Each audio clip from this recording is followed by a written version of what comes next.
Good afternoon, everyone. Welcome to United Adventure Company presents The Tyranny of Dragons, dun dun dun, and the Rise of Tiamat module. We are in season 2 of Tyranny of Dragons. This is episode 10.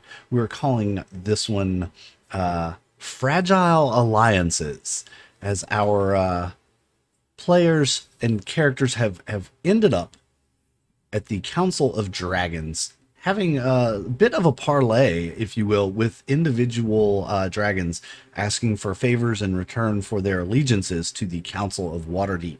That's what we did last session after a pretty horrific dragon battle where their prisoner got stolen from them. Severin is out and about in the world, and Narrowvein was the green worm speaker that was stolen from the custody of our heroes on their way back to Waterdeep to present him to King Melandoc, his father. They have yet to reveal that little nugget of information to the council, as they were picked up and flown to the Council of Dragons. Didn't we kill him, right? Before they were able to take him? Wait, yeah, you guys did. Yeah, I thought we did. Yeah, you did. You laid the killing blow before he got away. That's right. I did not watch last week's episode, so I did not have the recap. So thanks for reminding me that y'all did kill him. That makes a difference. Well, I don't think it was a killing. I think it was an unfortunate accident. Sort of, yeah. It became necessary. It's time to follow a tail wherever it goes. Cut our losses. Yep. So, hey, I want to just, before we get too far in, I want to give a couple of big thanks. Thanks to everybody who's been watching our videos. We just hit the achievement of 1,000 hours of watch time on our channel. That is an amazing thing. Thank you to everyone who's tuned in and watched our videos over the past 3 months since we've been live on YouTube. Followed us here from Twitch. Thank you for your continued support of the channel. If you're looking for other ways to support the channel, just look down in the description box down below. There are links to different ways you can support the channel, including our Patreon page. You could be like Lord Thorin, Nathan, Two Wolf Design, and Aaron, and choose a different Patreon level that suits your needs and desires to support this channel to help us continue to grow. So can't say thank you enough to all of you, and to all of those who have followed the channel recently and subscribed. You know, that's one of the many ways that you can support this channel as well. So just want to say thanks to B Tango for that. This month, your subscription does go a long way. Also, don't forget to check out our merch down below in the store as well. There are merch items from several of the different games that we play, including some Delta Green merch, some Welcome Home merch, which Welcome Home will be coming back in the fall, probably early September on Saturday nights. We're going to be doing that one. Also, a couple new games that we're going to be throwing out this fall after this game wraps up, and after a couple of other games wrap up. Tales from the Loop is going to be wrapping up soon. A couple more weekends. We've got Call of Cthulhu that we're going to be running a new module. It's been run out there a few times, but it's a pretty cool one. We're going to be running that one. Also, other games will be kicking off. Some will be streamed, some will be recorded, some might just be played in the Discord with no video component at all. So, you know, that's another way that you could be a part of the company. Join the Discord. We had 3 or 4 new people joined us yesterday, so welcome. I hope that you're out there in YouTube land watching us today, tuning in and giving us your likes. So just hit that thumbs up, let us know you're here and liking what you're seeing. Don't forget, you can create clips and share them too in the Discord. So we have the little scissors down there at the bottom. You see something funny or something cool that you want to share with the rest of the channel that may not be able to watch right now, clip it, throw it in the clips and video channel on Discord. We'd be love to see what you love about our show. With that, I think that's going to be it. We're going to jump into the game. Thanks to Tabletop Audio for the music today. If you can tune in to Tabletop Audio, they have some really good stuff. So we're going to jump into the game as soon as I can find the game notes. There we go. I believe when we left off, each of you had an encounter with one of the metallic dragons. You met in the fountain slash kind of temple room where there was a fountain. You had met there, had some discussions about next steps. What was the end result of that? I think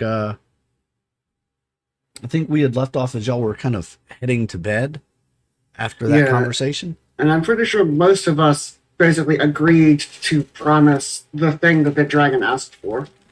Yeah, we were all like, yep, well, I met with the female copper dragon, Kaz, and she wanted a bow, the bow that Owen found. She said it has sentimental value to her. Correct. And I don't know. I think it's fair for us to give it back to her if it was stolen to her. That was my reason. Yes. I think Owen's cool with that. So we've got that one sort of checked off. Sorry, I'm having to grab some things. When I took my exam this week, I had to clean everything off of my desk because it was a remote proctored exam. So having to kind of lean around and grab I know that one of them hated elves, kind of. One of them kind of hated dwarves. There's some grudges being held by dragons about things. And they wanted apologies, formal, big apologies from council members, I think. So we promised to look into that, and we can probably persuade them.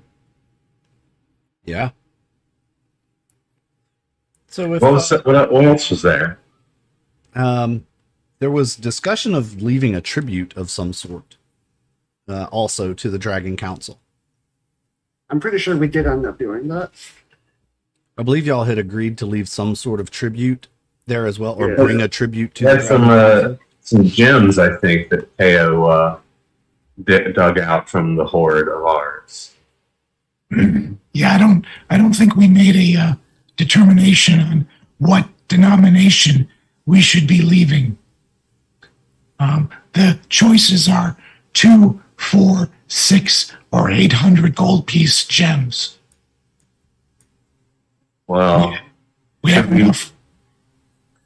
Do you think we should give out the gifts based on the importance of each individual dragon? Like give more to the leader and less to the lower dragons? Or well, the point is that there is, right? This is a council.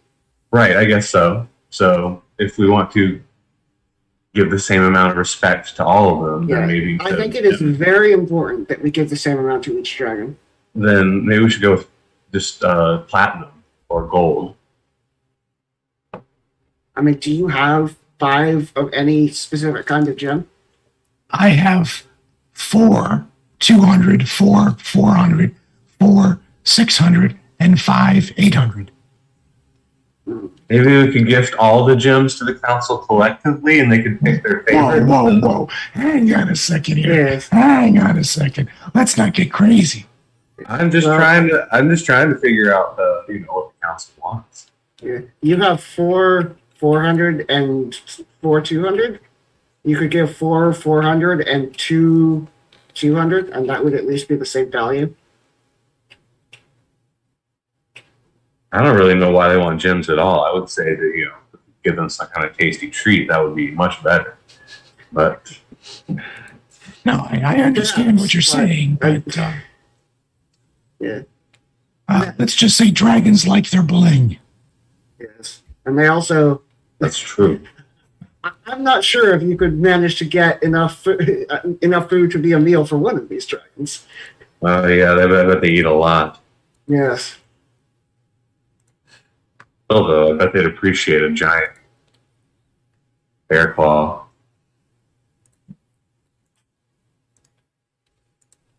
So was it settled on a total of?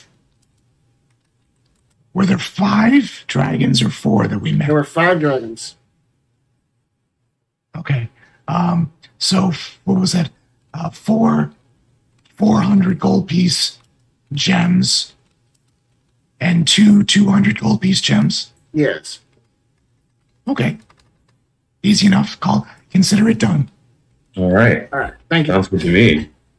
Hopefully they like gems. I think they will. They're very pretty. Yes, I'm fairly confident in that. All right. Is anyone doing anything the rest of the night? I think that was the only piece of business that we had to figure out was the gems. Yeah, well, now I've thought of something, and that is, basically, Donnar is going to send a message to the head of. I suppose Donnar doesn't really know the head of the council, so.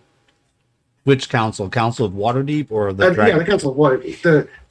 I do know the head of the Council of Dragons, but I'm going to send a message to the head of the Council of Waterdeep, or I might. I don't know if Garo's master, whose name eludes me at this exact moment. Master Leosin. Leosin, yes. I'm pretty sure they're at least a member of the council. But I'm going to send a message to Leosin and basically say, we are about to go convene with the Council of Dragons to negotiate an alliance. What is there anything that you, on behalf of the council, would want said? Is there anything that you would is there anything important that you think needs to be stated at this meeting? It's really smart, Donnar. Hopefully he'll have some good advice for us. I can send a couple of these messages because there's a few things. Now that I know that the dragons would want specific apologies from council members, if I could get Leosin's word on that, I think that would be worth something. Yeah, that would go a long way. So the first thing I'm going to ask is just is there anything you want us to say? And then if I get a reply, I'm also going to say, at least one of the dragons has requested an apology from this group and that group. Do you think we could get that? Okay. Great. And I have a couple of things. One is to remind the party that I can be pretty persuasive in most all situations. So there is that as a possibility. We'll certainly appreciate that. If you can talk to the dragons if you want. Sure. And then the other thing was I was going to spend my evening or my night assembling a Rubik's Cube with the colors of each of the dragons, and then inside put one of the gems to give to the dragon that I met with. Yeah, come to think of it, why don't you use that with the Rubik's Cube and one of the gems as your offering? As your offering to that dragon. Considering you met with them, it wouldn't, I'm sure the Council of Dragons would understand. Or, okay, hold on, DM question. You said that, did each of the dragons meet with each of us? I remember in the last session, only one dragon talked to each of us, but is it canon that each of the dragons talked to each of us? No, only one dragon has talked to each of you. So you've each had one encounter with a dragon. Yeah. And they each, told you what they wanted. That is the information I wanted. But yeah. So Donnar would say to Teo, I think it would make sense that you could make something personal and for the specific dragon who met with you, and the rest of the council would understand that. Well, what I would say is let's keep everything kind of on the up and up and provide an offering from each of us in general to the council, and then I will make a separate personal offering to the dragon that met with me. If you wish. Makes sense. We each have to fulfill our agreements to each individual dragon that we met with Taz, for example, wants that bow of Yeah. Donnar. And I'm pretty sure, like, Owen, are you okay with that? Like, are you okay making that deal? Yeah, that's fine. Okay. All right. So with your first message, Master Leosin replies that the council has discussed this previously, and their request would be that each area be provided a dragon for protection. So each of the council members' areas, the dwarves would get one, the elves would get, you know what, you see what I'm saying? That is Yes. their request. And that dragon, maybe, basically that dragon protect the that area. Okay.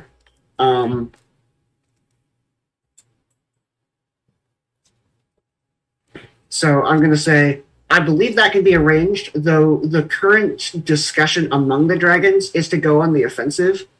And now I will mention one of the things that the dragons have asked for is an apology from the dwarves, and I don't know that I am under the understanding that there was a dwarf in the Council of Waterdeep.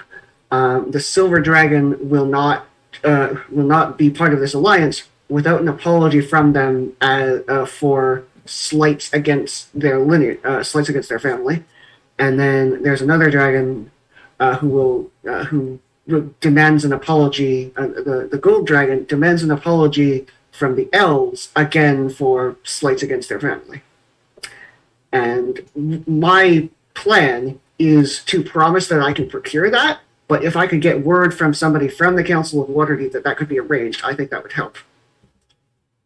So yeah, you summarize that in maybe Yes, and I summarize that in 50 words, so you send it out in in a couple 50 of words, because I'm willing to cast it twice. Across multiple messages. Yeah, I'm not going to make you sit here and craft a statement that's exactly. I'll give you the benefit of the doubt. Yes, That Donnar is of a level where he can, craft these messages properly. So, yeah, you get a response about that. He says, "Give me the night. Let me confer with the members of the council." Okay, thank you. And you assume he's going to go that night, and talk to them, knowing that you guys are going the next day to discuss this with the Council of Dragons. He senses your urgency in the message and knows Yes. he needs to rally the council and have this discussion with them. So, Yeah. So I'm going to say to the rest of the party, so I talked to Leosin. The thing he requested was for each region of Waterdeep to be protected by one of the dragons, with the specifics to be worked out. I asked about getting the apologies from the different groups, and he says that he will meet with them and get back to me tomorrow. So still waiting on that, but I'm positively optimistic. I'm cautiously optimistic. So some of them want to go on the offensive, but we need to convince them to have each dragon defend a portion of the Sword Coast, essentially. Yeah, but I feel like tactics can be discussed between both councils once the alliance is formed. Mm-hmm. Because, like, I don't think that's something that we should do while the two councils are still debating whether to form an alliance and are thousands and thousands of kilometers away. Or, hundreds and hundreds of kilometers away. I don't know where we are. But basically, I think that decisions about what exactly to do and what tactics to use should be made while both councils are in the same room, and all of the assets are on the table. So we have to still convince them, though, not to go on the offensive. We'll see what they say. I feel like if their plan was to attack immediately, then they wouldn't need to, then an alliance with the council wouldn't help that much, because it'll definitely take time for the Council of Waterdeep to muster their resources. It's kind of the point. We'll see what exactly is their plan. I'm expecting if they were planning to just charge and raid the armies of Tiamat, they would do that on their own. I think that's what the whole discussion's about. Yeah. So this is something I'm definitely willing to talk to all sides about because I see the benefits to both ideas, but I don't want to come in with a specific opinion on that because I do not know enough to really say. Hmm. Well, it seems pretty clear what side the council wants. Yeah. So just as a quick reminder, we sit on the council. So from the dragon's perspective, we are the council. We are speaking for the council. True. Yes. Depends on what Master Leifson has to say in the morning, I guess. But I think they'll have something that we can go to them with. Something we can make a firm Yeah. alliance based on. So I guess I'll go to sleep. Yeah. Donnar is going to go rest, but he's going to he is very nervous about this, so he's going to spend some of the night in prayer and then try and get to sleep. Yeah, sure. That makes sense. What about Yeah, Owen? Doing anything? snoring.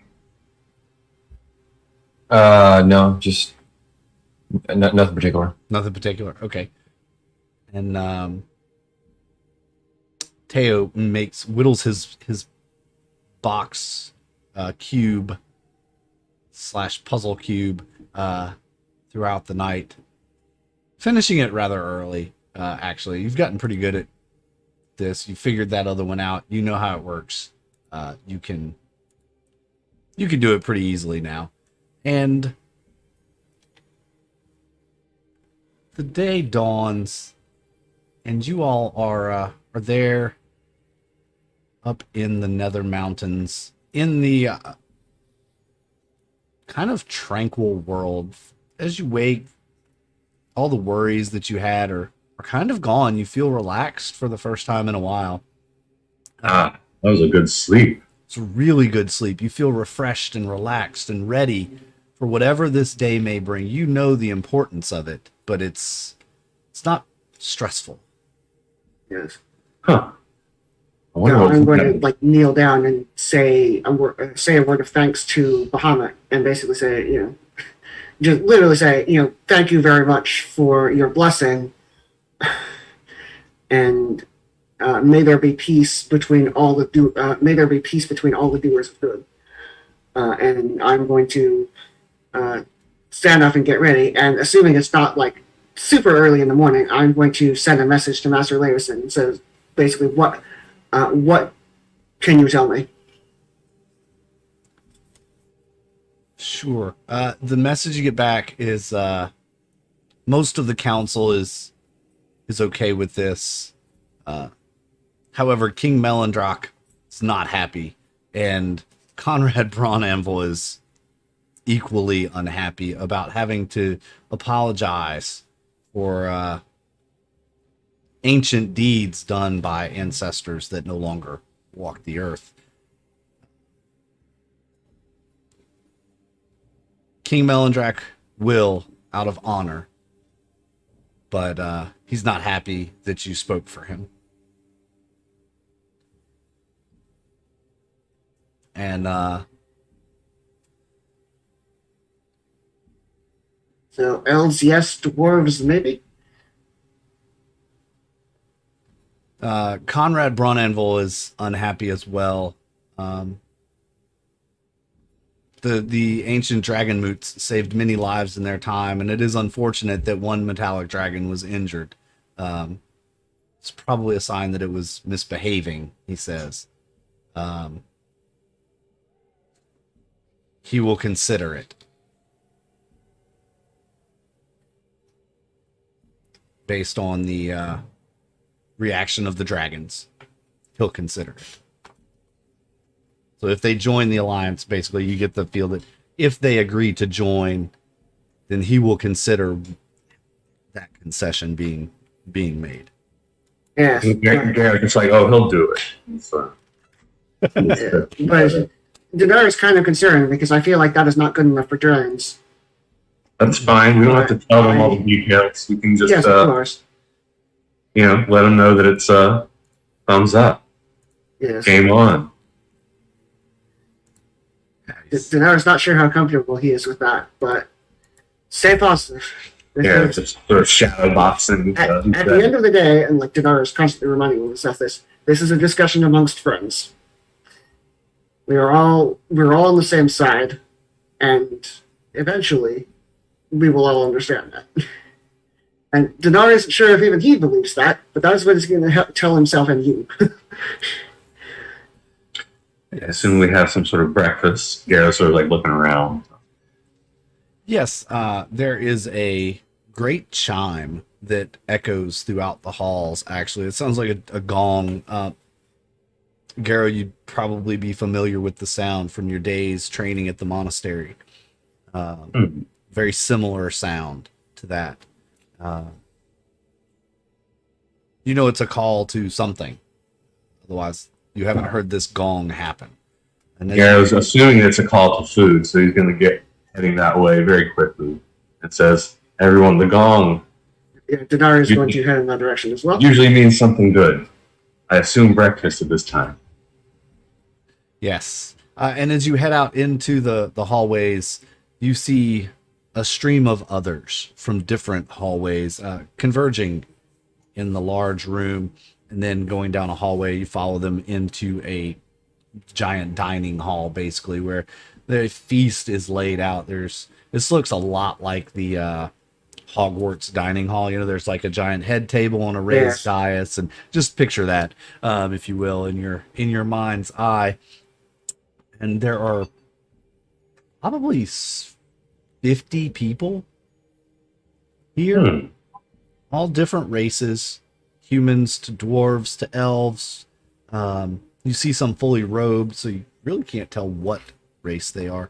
They're all wearing the robes of Bahamut, and obviously are acolytes there of some sort, training or studying here with the dragons, or serving the dragons. Wow. Garo's going to, of course, dig into the food as soon as he can. Yes, there's a literal feast of all sorts, from eggs to, fried ham steaks, biscuits, honey buns, bear claws. Garo's going to make a sandwich with the honey bun and some ham and eggs. Right on. Donnar is going to eat, but he's also going to try and make conversation with the acolytes. Hello. It's great to see others who share the same beliefs that I do, and it's good to see you here. They acknowledge you and respond in kind. Yes, it is quite an honor to be chosen for this duty. Thank you. Thank you for your service as well, kind of thing. Yes. And after a while, you've sat there and ate. Anybody doing anything other than eating and conversating with those around you? Garo tells one of the acolytes, "Send my compliments to the chef, really." I am using a little bit of sleight of hand work to acquire a nice stash of sweet tarts for potentially later in the trip, disappearing into my robes and bags accordingly. You can never have too many. Indeed. All right. Cool. After a reasonable amount of time goes by, you hear a second ringing of the gong, and everyone stands up. They all turn and face the head tables, and in walk from either side 5 humans, but they all have the skin tone of dragons. They're the ones that you met the night before. Obviously, these are the Dragon Council, and silence pretty much falls over the entire dining hall. They pull out their chairs and sit down, and then all the acolytes sit as well. I will assume that you all kind of follow suit. Yes. Right, Garo sort of is mid-bite, sort of stuffs a huge amount of food in his mouth, and then brushes it off on his pants. And Yeah. Wait, Garo wears pants? more like a robe, I think. Right. Garo. A Garobe. I love it. I love it. Right on.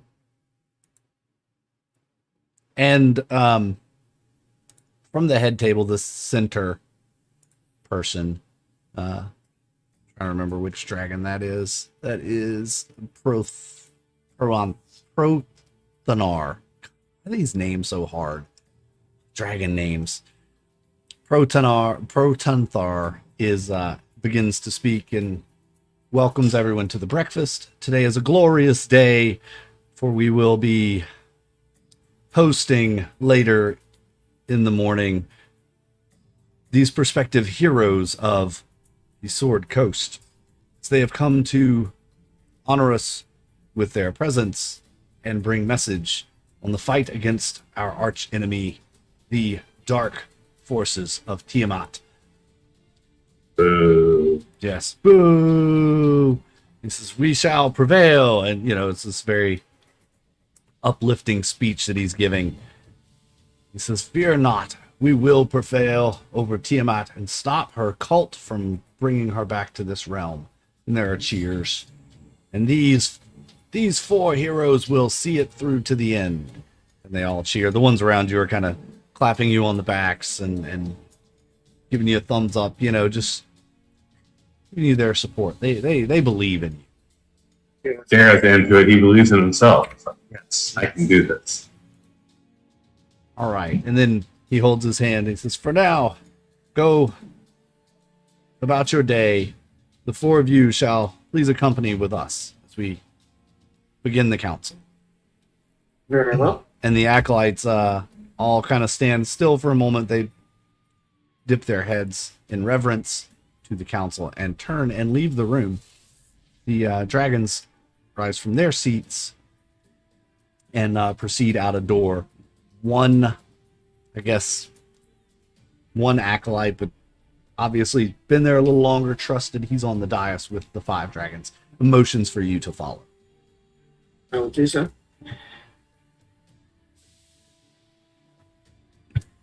Pockets bulging with snacks and foods, you make your way into the council room. It's a large circular chamber. Around it are 5 raised daises and a round stone table, very, very old, in the center of the room with 4 chairs around it. This is the acolyte motions to you to sit here at this table. Ah, Do so. nice table. Nice chairs. Yeah, it's nice and smooth. It's well worn. It's a nice stone of this kind of mountainous area that you're in. It does look like it was milled, polished, and brought here as a table, not as if it was a natural in this kind of cave environment that you're in that's been built out into this council chamber. And you hear the iron squeal of hinges from above, and out upon these daises walk the 5 dragons, each one in full dragon form, not in their human form. Wow. This is an impressive sight as they stroll out. The chamber's quite large, actually. Looming over you some 20 to 30 feet are these daises. Prononthar settles, as do the others, and he bellows out, in common, let the council begin. And it kind of reverberates off the walls of the cave. He says, Garo looks to Teo, who's going to be our main persuader, and then Donnar, who's probably going to be providing that backup. And I don't know. He himself is probably not going to say much, but he gives those guys a wink and gives Owen a thumbs up in case he needs to suddenly cast any shadow magic. right. All right. He then speaks, the 4 of you come to this council. It's a very formal kind of proceeding here, it feels. You come before this council to ask for our alliance and aid in the fight against Tiamat, our sworn enemy and arch rival. We do wish to fight, but there are things, barriers in the way. Yes, and we believe that these barriers can be broken. We believe that that cooperation is possible and will be fruitful. So, each of you present your thoughts, present what must be done, and we, speaking on behalf of the Council of Waterdeep, will respond. And I trust that we can come up with an agreement that will be acceptable to you. Garo whispers, "The presents." What was it? Yes. Our character thing. The offerings were something we left. Like, there was a place to leave the offerings. We left them no, there. they were supposed to be brought to the council. Oh, okay. In that case, we will get those out now. And he will respond to you very well. Present your tribute to the council. All right. And presumably Teo is carrying those, because we know that Teo is the one who carries the things of value. Of course, you always let the rogue carry all the valuable things. That's Of course, yes. course. Donnar trusts him totally. yes. So, And without moving my place or seat or anything like that, in front of each of the 5, I am going to use Mage Hand Legerdemain with some sleight of hand trickery. The offerings will just appear on the dais in front of them. Okay. And they. Donar's gonna give Teo like a look, and is like, he's clearly impressed, but is like, not gonna say that right now. But it's like, cool. Nice trick, dude. Right? Yes. Yeah, absolutely. Fantastic. Yes, they all look down at their at the offerings that you have placed in front of them, and each gives somewhat of a reaction, not necessarily overwhelmingly like ooh, that's a lot or anything, but it's adequate. Yeah, You get the They're sense. thinking as he looks at these tiny little gems that we've handed these gigantic dragons. That, they seemed bigger earlier. Yeah. Prananthar will.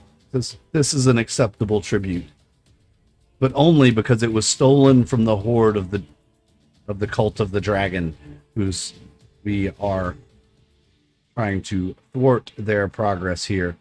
Had this not been taken from them, we would not accept this as tribute. I see. Well, there's much more where that came from. Oh, really? Well, once we get the full horde, you can get your share. Like, we can. Oh, we can. Yes. Well, how much of a share? How many factions are there now? There are 11 factions on the council. If we were to join this alliance of yours, that would make us number 12. Garrett's gonna sort of look at Teo. Is like, seems like that makes sense. Like, So we would get an even share. if that's what you desire, I'm sure that can be negotiated. I didn't think that you were. Yeah. Donar's gonna be that. He's just. Yeah, it's like. Yeah, he's the kind of you person guys who's like, deserve oh at least. yes, like it didn't really occur to Donnar that gold was like an important part of this arrangement, but then he realizes, right, dragons. So he's not going to specifically say that in front of the Council of Dragons. He's just going to say, like, I'm sure that once all is settled and once Tiamat is defeated, there will be plenty of treasure for everyone. Yeah, and you'll get the fair share. Excellent. This is off to a great start already, wouldn't you agree? And they all nod, yes. And It's like, wow, dragons are, they really like their treasure. I'm going to message Garo. Look at that. I'm going to message Garo under my breath and say, "Zip it. You're You're giving away all of our profits. Let me do the negotiating. Yeah. Well, Donnar is going to say, speaking of important items of value, one of you requested the return of a magic item of import to you, and we agreed that we would provide it. And I think now would be an appropriate time to do that. And I'm going to turn to Owen. Yeah. So I'll present the bow. This was left behind as a gift, seemingly as a gift after we diverted a hunting party off of a magical deer. Wasn't it a deer? Mhm. Yes. Yeah. Dag. Stag or some kind, I think. Golden stag. Yeah. Yep. And this was Taz that requested that back, correct? Yeah, there you go. Yeah, I believe so. Yes. She smiles this big toothy smile. She says, "Oh, so it worked. Perhaps I'll lift that curse now." And you get the sense that there's more to the story here than you know.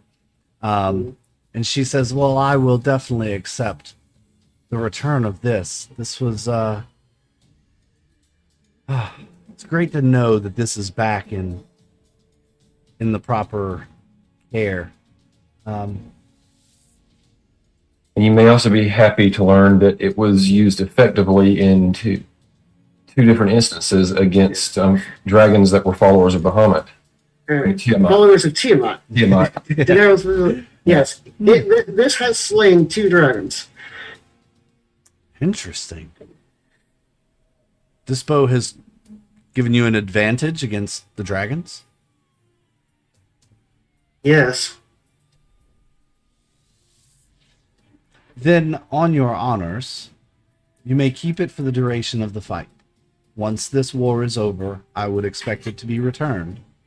But as it seems to have given you an advantage, I will allow you to keep it for now.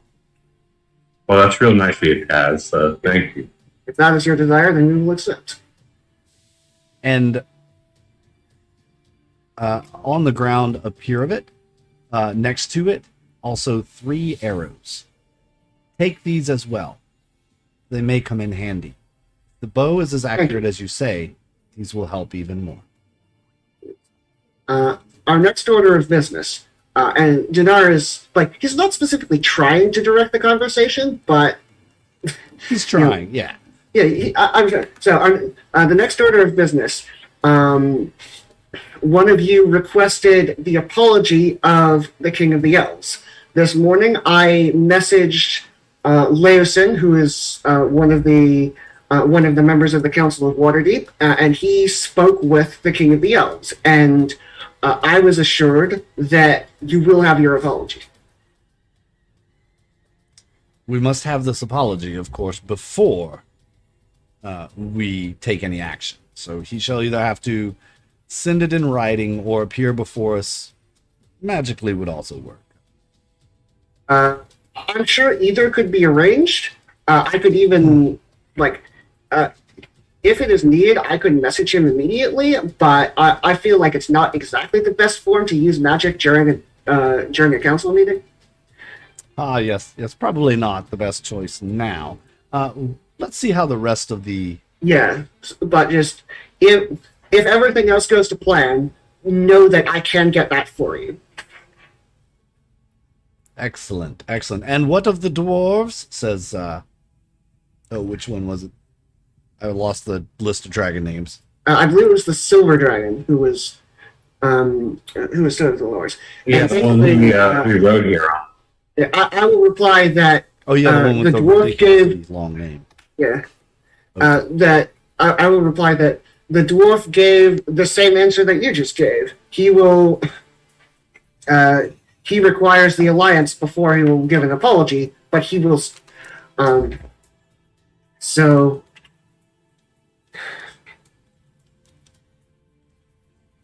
But I am confident that if the two of you both meet, you will get the apology you asked for.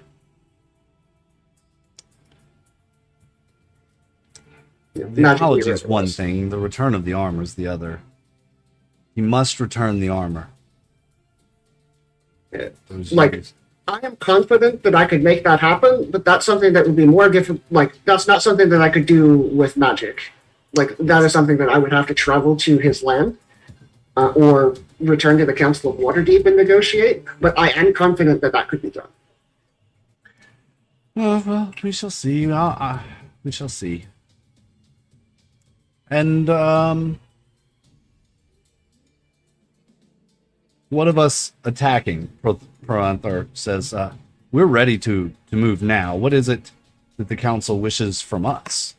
We're ready to attack. We can move Yes. at a moment's notice. Swoop in and slay them all. The council requested that each area of the council be protected by a dragon. This was their thought. Of course. They Yeah, can't this is protect the alliance that they want.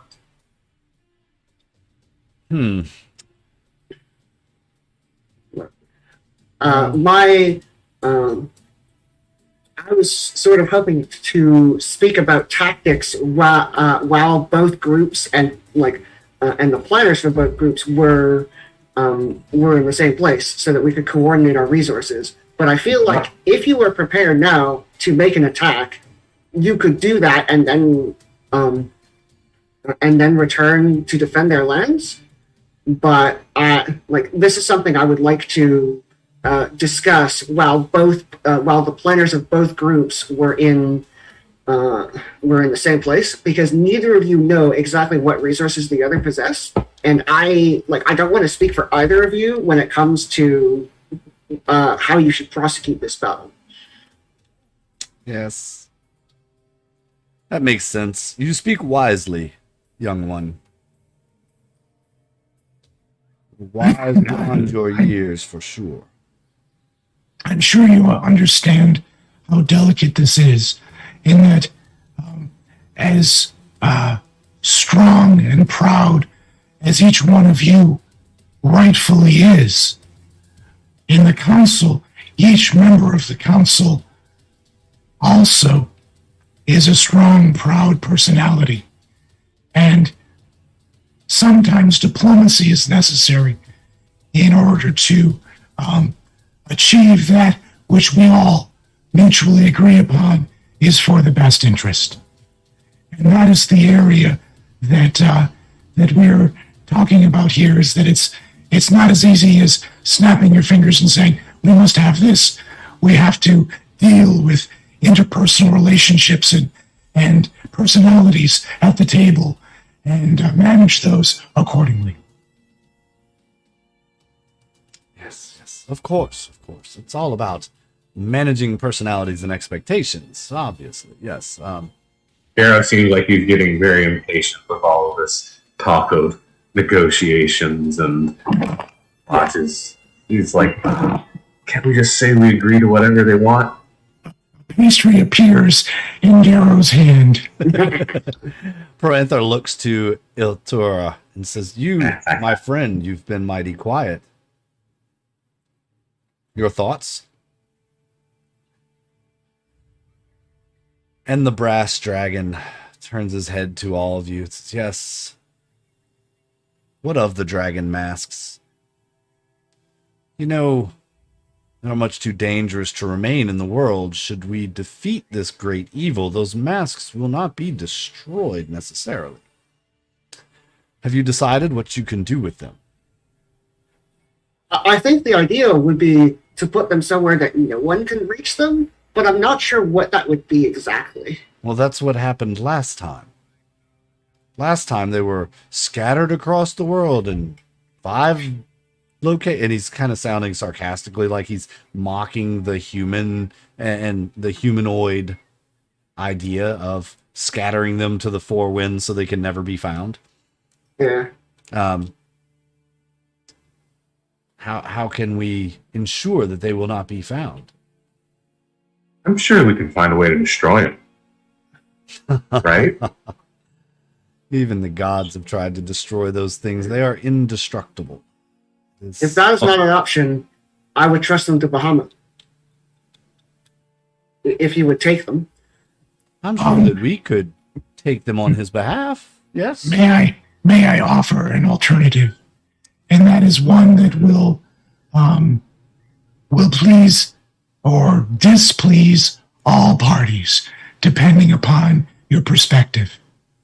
And that would be, instead of leaving the masks with one party or the other, that the masks be distributed among the major players, so that each one is charged with keeping secure one of the masks.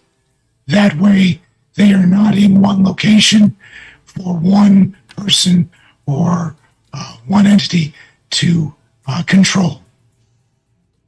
How can we be sure we can trust the humanoids? They are easily corruptible, as you have seen. This cult is born from humanoids, from humans. All of the cultists that follow Tiamat, they're humans. Their leaders are humans. They haven't been... Oh, I do not trust them. At the risk of being a little insensitive, and I switch to fluent Draconic for this next part of the conversation. I say that we all have our strengths and our weaknesses. Yes, the humans started the cult, but don't forget, even dragons' security is not infallible. Witness the bow, witness these gems. These have all been taken from some of the most secure places that dragons offer. And that is why I propose separating these components as opposed to keeping them together in one location. Because separated, there is less of a chance that they would all be united. As we thought last time, perhaps. I must think about your proposition. Donnar is going to address this and say, your proposition is for each member of the council to carry one mask? That's preferably never to be seen again, to be buried in the deepest depths of your vaults. Is that what you propose? Yes, I think that we, the Metallic Dragon Council, are the best suited to keep safe these masks, for we have locations around the world that only are known to each one of us individually. Well, there you go. You got it. Like, if that, give me this then. If that is Bahamut's will, then that is what I will agree to. But I want the word of Bahamut himself, because this is something clearly that is that has the potential to be incredibly dangerous. I think that the choice of what should be done should go to him. And if he thinks that your secret places are a good destination for them, and I see no reason why he would not. He certainly trusts you. He certainly thinks highly of you. Then that is what we will do. Oh, how are you proposing to ask him? Yes. I'm sure that there are many ways that could be done. You should But commune with him then and ask him why you should trust us. You of all, a dragonborn themselves. Do you understand what is at risk? Seems like you're saying you don't trust him, Donnar. Maybe we should just give him the masks. You could tell he's grown a bit agitated at that. Like, if you can't take our word, then go commune with Bahamut himself. That is perfectly acceptable with us. You could take time. We have things we must discuss. Garo seems like he's getting even more impatient. He's as do you. So, yeah. So Garo's thinking that, come on, guys, we have the power, the authority of the council. We can just agree to the terms that we want to agree to. And Donnar's Donnar isn't going to specifically say that, but it's like, you know what? Have it your way then. I'm sure that if you're on the council here, then Bahamut trusts you. And I will trust you too. There you go. Excellent. Well, we then have some things we must discuss. Are there any other questions or requirements from your council? We join the Alliance. The way we understand it, we join the Alliance. We offer aid to the various regions of the Sword Coast in protection. We are then brought to the table as equal partners in the Council, and the Alliance is then formed to build a strategic partnership to attack and defeat this cult of Tiamat. Is that a fair representation of what we have requested and agreed to today? Yeah, and you get the masks. It is. And you get your share of the treasure. Yes, and Sure. once the battle is won, we will discuss exactly how the treasure can be split, but you can be guaranteed at least an even split of whatever may be in the hoard of the Dragon Queen, and each one of you one of the masks to hopefully hide somewhere that nobody can ever find it. And I will leave the exact details of that to you, as that's something only you can do. Very well. But we must confer amongst ourselves. Obviously, we cannot just make this emotional decision, but we must confer and return, Of course. later in the day with an answer for you. Yes. Would it be to your benefit if I, step out for a moment and personally message the King of the Elves? Because I know one of you wanted that apology immediately. I could likely get that for you during your during your conference. Is that something that would be that you would want? I believe that we could get that later. I'm sure that one of us will be attending to the Council of Waterdeep to make permanent make official this alliance in person, as it is said. So yes, we will accept it. Sure. No need to overwork yourself. All right. And If yeah, they rise off of their daises. The big sliding sound as their wings fold up next to them. The iron doors swing open. You assume they're being operated by someone upstairs, and they retreat back into their areas. I think that went pretty well. yeah, I think that definitely seemed like it could have gone a lot worse. I'm hopeful. You Yeah, can I tell agree. that I was extremely nervous. Sorry about Oh, yeah. sorry about bringing up the treasure there, KO. I know that you want to make sure that we have plenty to spare, but gosh, there's going to be plenty of it. Just imagine what the hoard of Tiamat is looking like by now. Yeah, I feel like we should worry about splitting the horde afterwards, but I feel like that's not how alliances work. No, they want to make sure that they get a share of whatever it is. They want a percentage. Yeah, I suppose gold has to be part of this no matter what. Not what I would want to be arguing about now. Generally, in negotiations, you do not offer up your purse strings at the beginning of the negotiations. You merely ask what their requests are and whether those can be met. Yeah. Tara, that sounds like it would have taken forever. Trust me, we have Danishes to last. My one concern is the dwarves, as it seems like both parties have the same view of you first.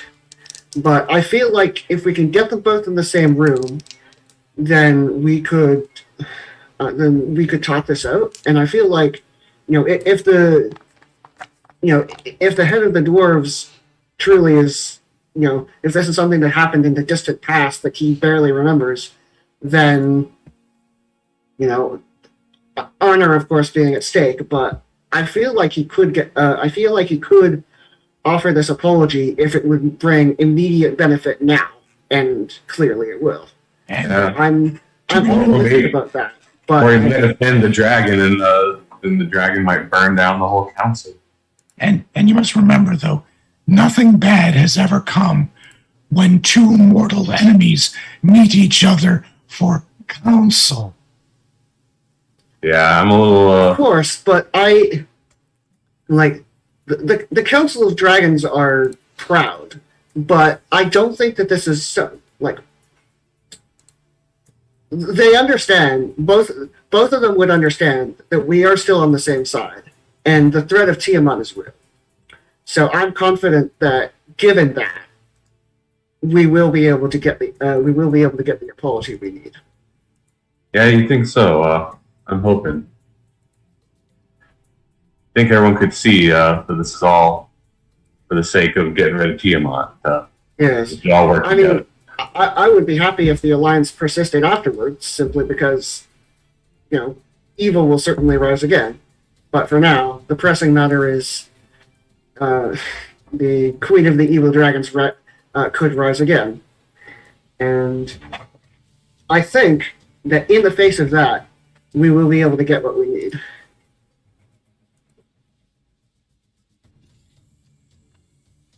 All right, I guess we just have to wait now.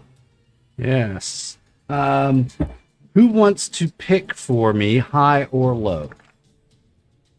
Hi. You've already picked. Okay. There you go. All right. Then Was it like 50-50 they would join?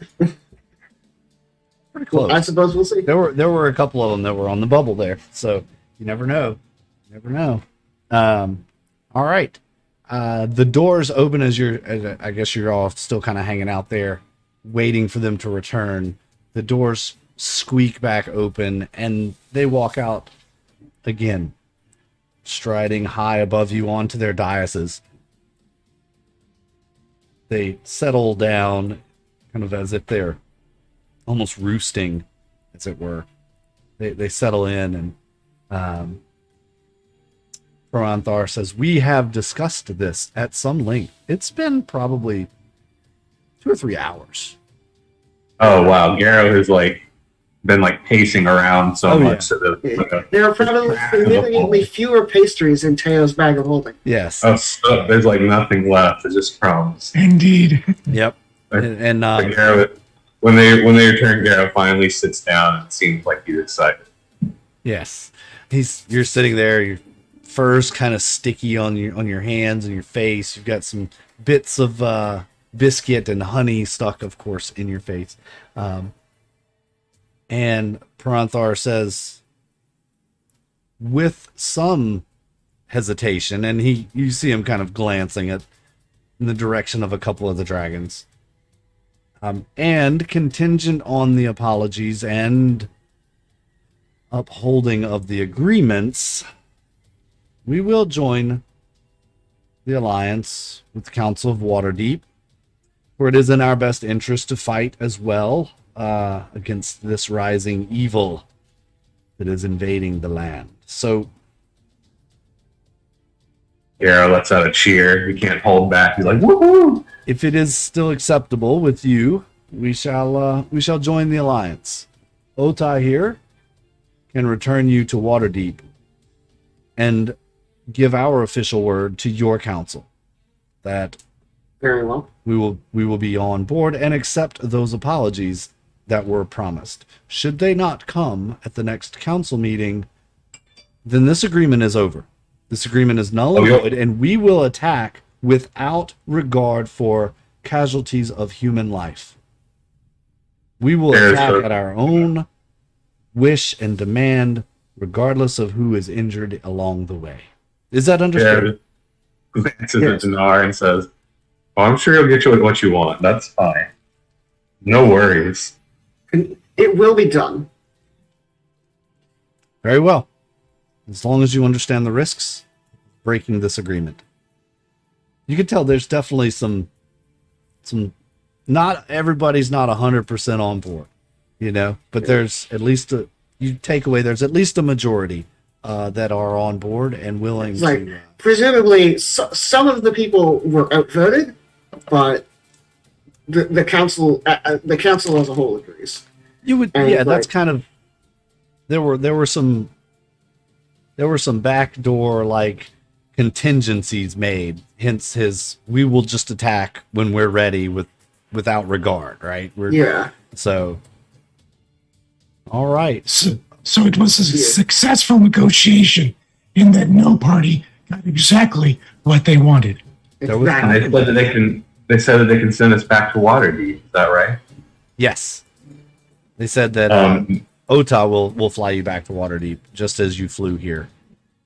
We'll make sure you get everything that you want, and you'll be welcome Yes. in Waterdeep whenever you'd like to visit the council. Yes. And you can tell, like, Donnar is very, very happy that the negotiation went well, but this idea of, like, the dragons attacking without concern for collateral damage is something that you can tell he is not okay with. So he has some more negotiating to do because he is planning to do whatever is required to make sure that doesn't happen. And before we depart, I would like to attempt a private word with the dragon that I had originally spoken with, for I have a couple of things to pass along. Ah, okay. That could be arranged before you leave. That's not a problem. But Excellent. we must act with haste. Should we delay, the cult of Tiamat is just ravaging through villages and towns, taking and Yes. plundering what they want, getting more powerful by the hour. We must make haste.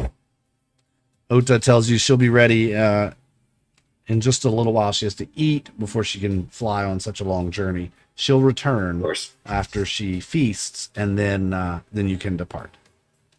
You get the sense Excellent. she's going on a hunt. And with that, the council adjourns. Pronanthar stands up and says, "I declare this council meeting adjourned. We shall see you on the battlefield soon, heroes of Yeah. the Sword Coast." And he and the other dragons depart the area. The doors open on the lower level where you are, and you are invited out to go make step ready out. to leave.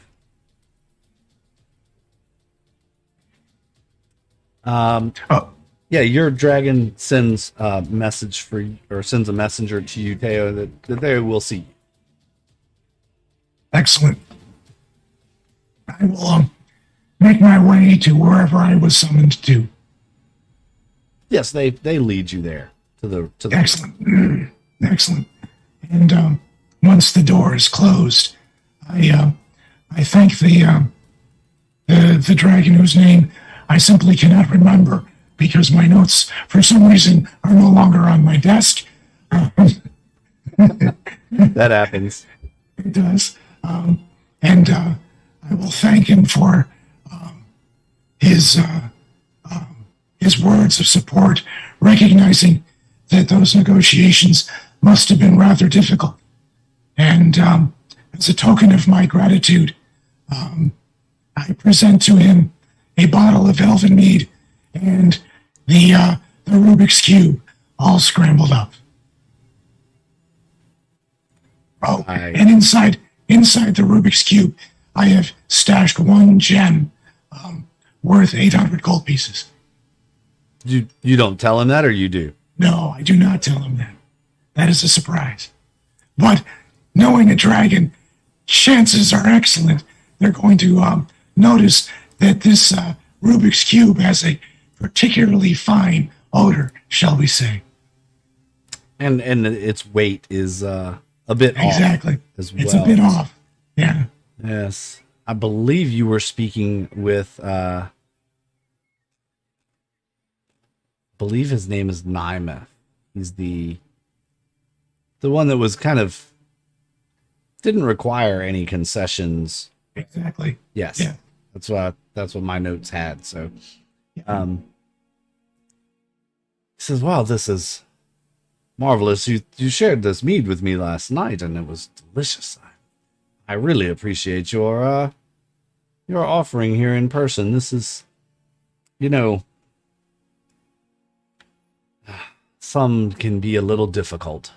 And he begins working on the cube. He says, but in the end, I believe this is the right course of action. I think it will be beneficial, mutually beneficial for all parties involved. I believe as well. I trust in the Harpers and the Order of the Gauntlet, for they seem to be able to make sound decisions even in troubling times. So continue to work closely with them and trust them. They will guide you in the right ways, I'm sure. Oh, that is our intention all along. So Donnar, now that they're out of the council and Donnar is sort of comfortable using magic again without raising a whole bunch of, like dragon eyebrows like this, I'm going to send a message to Master Leos and basically say, so the council agrees on the condition that we get those 2 apologies. The plan is to have us flown back by one of the dragons. It would probably be it would probably look good if those 2 things were ready when we got there. So Okay. I don't know, specifically going to say they have requested that the King of the Elves show up in person and give the apology, and then the King of the Dwarves show up in person with the suit of armor that was made from dragon hide. Yes. Okay. And Donnar is going to make very clear that this entire alliance is contingent on that. Please, pull strings if you have to. Do make this happen, please. All right. You'll get a message back from Leos and basically says, understood, we'll do what we can on this end. See you soon. All right.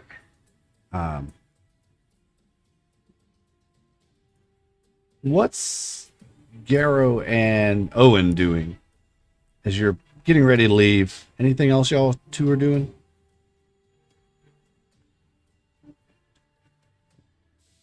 No, Owen's a simple guy and everything seemed to go well. So, well, as well as it could. You did pick up those 3 arrows along with Yeah. the bow when it was given back to you, and you notice they are the same as the arrows that you used to fight the dragons. There's a dragon slaying. Yes, so you have 3 more of those now. Thanks. No, Garo's just he's sort of seems like he's impatient to get to the next stage of the journey. Like he's ready to fight something. Yes. Garo's belly is full with pastries, and he is ready for his nap. Yeah. Well, he's ready to unleash some energy in it. Yeah. Garo is here to kick ass and eat pastries, and he is all out of pastries. Pretty much. Yeah. Teo's got all the pastries Yes. in his bag. Yeah. And none left. Yeah. After that long council meeting, we'll need to stop at a bakery. But that's fine because Waterdeep is full of bakeries. And you can tell that Donnar is still pretty nervous about this because I feel like the negotiating is only half done. Okay. Well, when you consider that the alternative is getting destroyed by angry dragons, I'm sure they'll see the light of reason. I was like, oh, how I wish I could have that confidence. Yes. Those dragons were actually kind of all right. Didn't think I'd get along with them after the ones we've dealt with, but I kind of like their style. Excellent. Excellent. You guys meet up. You kind of hang out a little bit. As Teo, you're still talking with Neymar. They let you in a little bit and let you know that they have, after a glass or 2 of this ancient mead that you've given them, they let you in that they are kind of partial to one of the noble families of Waterdeep, the Silmarheath Helve family, and specifically Dala Selmerhave, who you happen to know is on the Council of Waterdeep. why they are kind of affectionate with this family. He doesn't let in, but he lets on that this is some sort of connection there with this family and this Dalla Selmerhill. And speaks of them as almost as if he would his own family. You know, you kind of get that there's a bond there for some reason.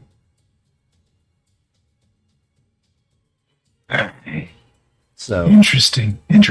And, since you have shared this information with me, in our travels, I did come across, and I shuffle around in my bag and I pull out the journal or notebook that I recovered from the green dragon worm speaker. Roven, yes. Yes. And I hand this over and said, this may help explain some of what we have been dealing with. Perhaps you will find it useful. And I hand it over. Oh, excellent. You took this from the green worm speaker, you say. It probably has valuable intelligence in it. Have you read it? I have merely but glanced at it, having read it and studied it and memorized it and can recite it by word. Excellent. Well, if you don't require any more use of it, then yes, I'll definitely take it. This is probably excellent. Thank you very much. You've given me so much.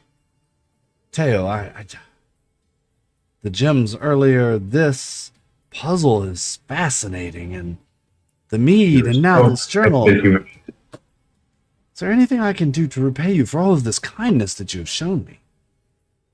Which I knew was his whole angle anyway. So the answer to that is my role in life, my lot in life, is not to separate my friends, and I open my arms and gesture towards him, from their coin or treasure.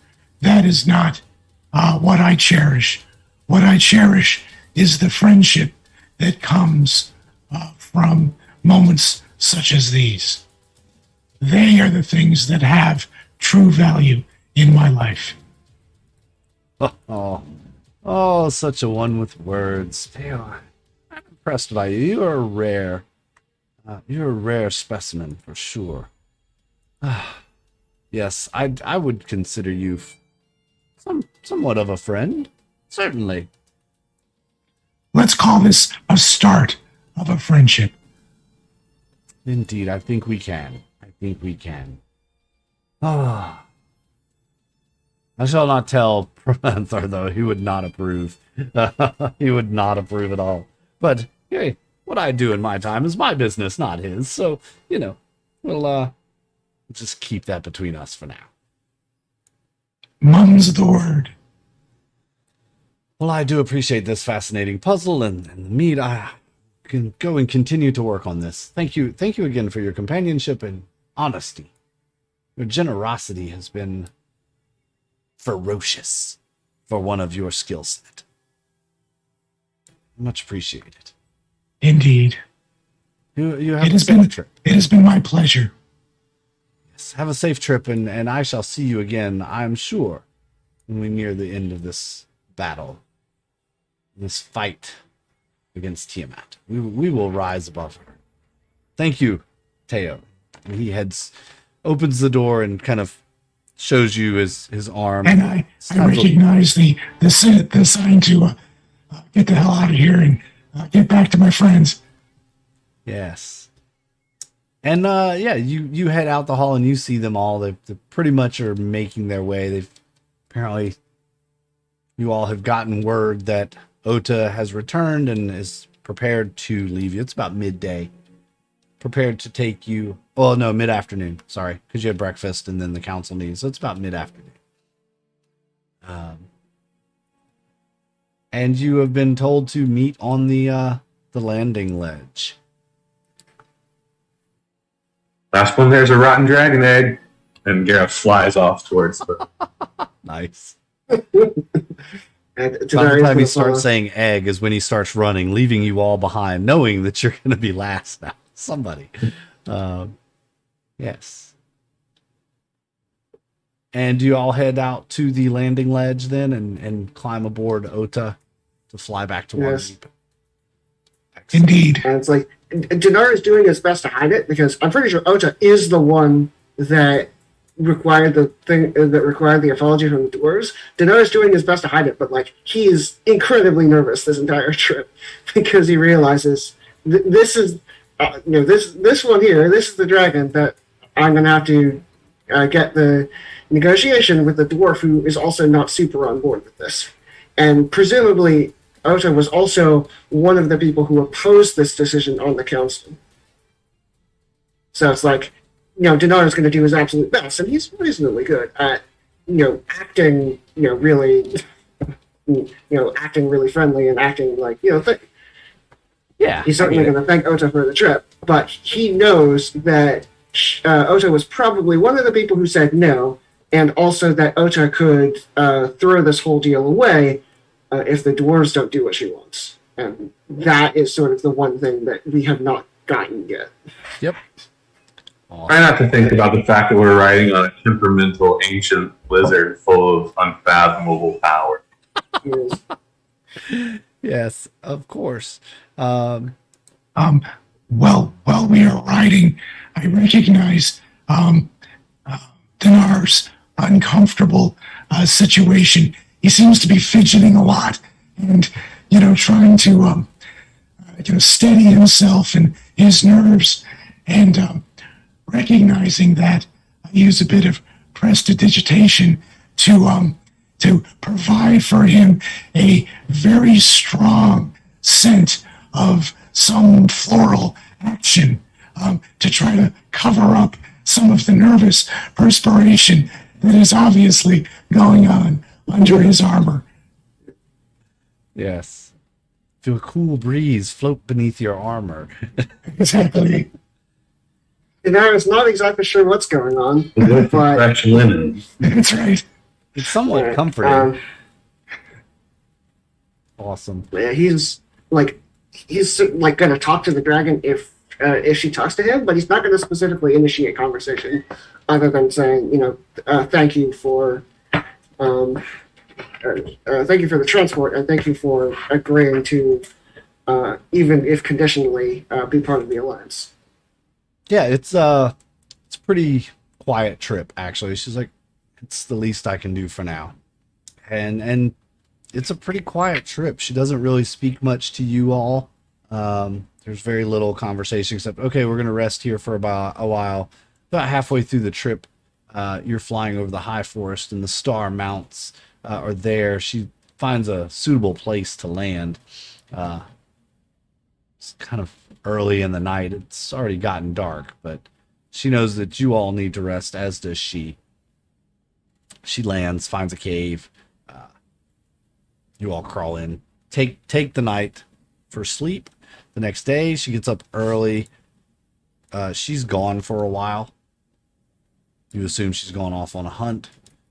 Those dragons, they gotta eat a lot, I bet. Yeah. Donar's going to message Leosin and sort of keep him updated on it. So it's like, we're about halfway there. She'll be there in a day. Can you give me any information as to whether the apologies and necessary things will be ready when she gets here? And yeah, he responds back. The elves are a yes. The dwarves are still in conversation. Okay. And it's like I'm going to message Leosin again because I want to very specifically make this point. It's like the dragon that is coming to drop us off is the one who wants the apology from the dwarves. So, I think it would be good if the dwarves had their answer ready when she got there, because things could get complicated if they don't, and you understand what I mean. He says, understood. We're working on it. All right. It's like, I'm going to send another message that say, I certainly understand that you have to, you have things you need to resolve on your end, and I very much appreciate the effort you're putting into this. And I will talk to you in person tomorrow. Garo chat with the silver dragon. So what kind of dragon breath do you have? If you don't mind me asking. Oh. Well, it's actually someone wants to speak to me. Excellent, excellent. Yes, I don't mind discussing that with you at all. And she starts telling you a little bit about herself, right? Not just answering the question that you asked, but Yeah. going a little bit. You know, I'm a silver, and silvers have these characteristics, and you know, I'm going to say Donnar knows this, but he's not going to say anything. It's like it is a good thing that he's got her talking, and that she is like, discussing the stuff. So it's like Garo's genuinely interested because he doesn't know much about dragons, as he's proven time and again. And Donnar is like not going to intercede about anything and just let her talk about herself. right. Like, I'm always surprised when I find a dragon. They have just all these different types of dragon's breaths. Open. I don't know if I've shown y'all a picture of Ota or not before, but there you go. There is a... Wow, majestic. Yeah, very, right? All right, so okay, I can tell just by that picture that she's got some cold breath. Yeah. She's also absolutely gigantic. Yes, absolutely gigantic. I'm sure that she probably like exhales like a misty cold air. Anyway, I'm guessing you can hear this chat. I'm guessing she's an ancient dragon. Yes, Yeah. all of these are ancient silvers. And yes, it's definitely a cold, like you would think. She goes in to describing the effects of her breath weapon, and it's, pardon the pun, chilling, as she describes that when she is forced, of course, to use her breath weapon, which she doesn't like to do unless it's just an absolute requirement, that it can literally paralyze people as if they are frozen. It's just Wow. yeah, and they stop moving, frozen in place. Their joints crack and creak, sometimes shattering. It is so powerful. It's even more powerful than the white dragon we encountered on the iceberg island. Oh, far more powerful than a white. Yes, I can actually, hurt white dragons as well with this paralyzing breath that I use. It's there's a coldness to it as well. It's quite damaging. I try not to use it though, unless I just have to. Garrett's very impressed. He's like, oh wow. I really only use it when I'm hunting nowadays. I'm getting a little older. Sometimes I'm not as nimble as some of the animals that I like to eat. Oh, I bet that comes in handy. Yes, it does. It does indeed. And she goes on telling you, more about herself and. Donar's going to say, I'd like to see you use it on a worm speaker if one were to appear. Oh, that might be fun. That would be a sight to behold. At some Garrett tries to make sure to steer the conversation sort of away from dwarves and just, keeping it light, keeping it, Back to Garo's passion, pastries. Yeah. Garrett's always talking about like various pastries when he's talking about Waterdeep. So, have you been here? Have you been here? When you go here, make sure you get the lemon cream filling. Right.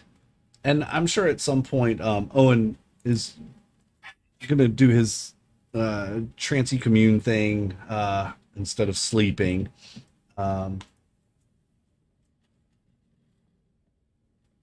As you all are talking, as she brings back a fresh kill and that there's food and whatnot.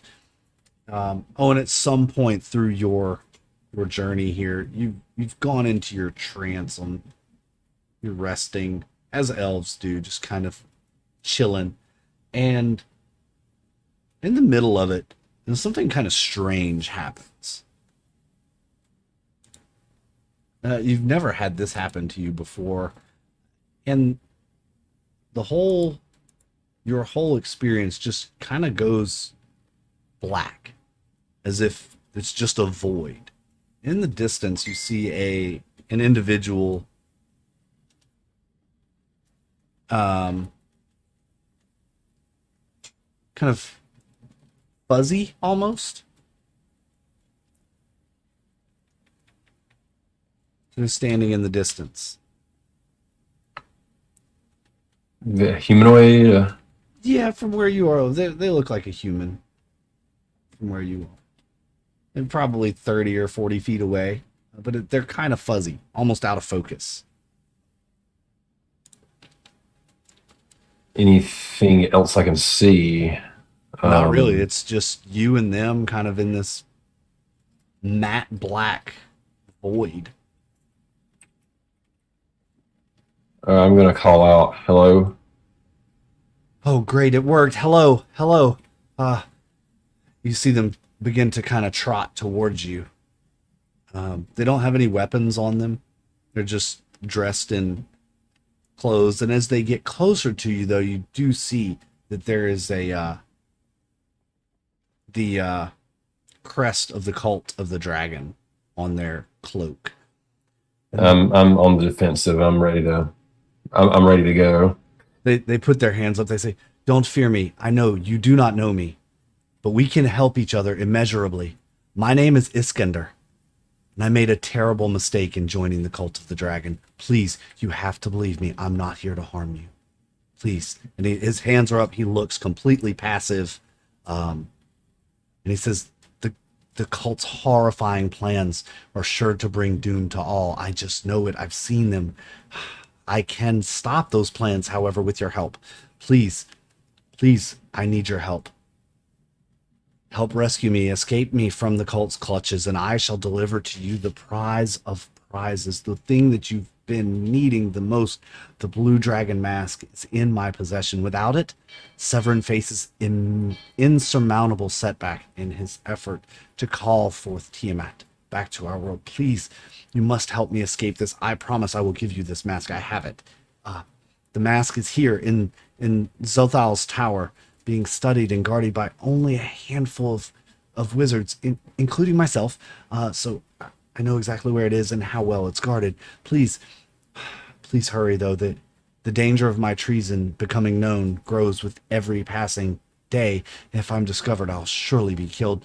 Hurry, please, for the sake of all, for the sake of the Sword Coast, and for everything you value. I trust that you will be here for me. And you can see he's still kind of out of focus and fuzzy. This is some kind of telepathy, you imagine?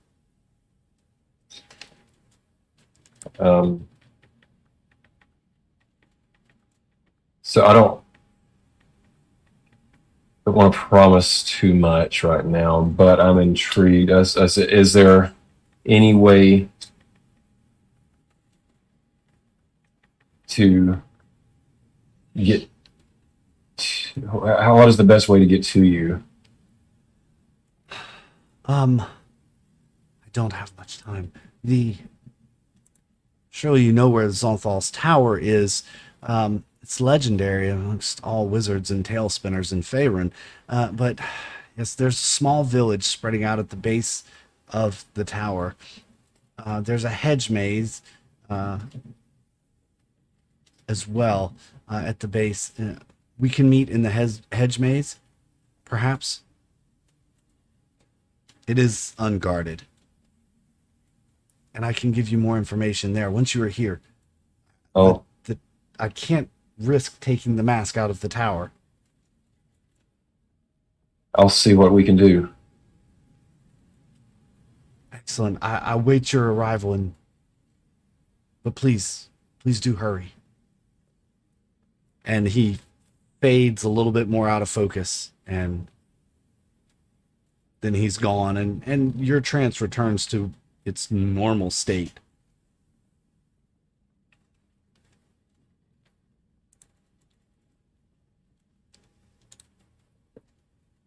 So is everyone else asleep? It's in the early morning. So the dragon has gone off to hunt, has come back. Arrow's up doing his morning routine, his exercises, his forms. Yeah, you've had this conversation with the dragon over maybe the rear haunch of a deer that they brought back, and you guys are cooking it now, so for breakfast. Okay. A little bit of spicy honey. I'm going to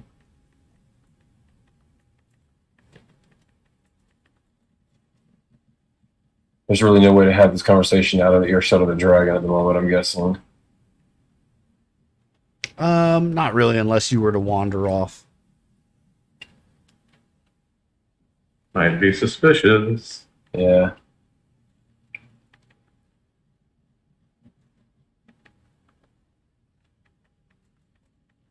So, hang on. Okay. I don't have anything.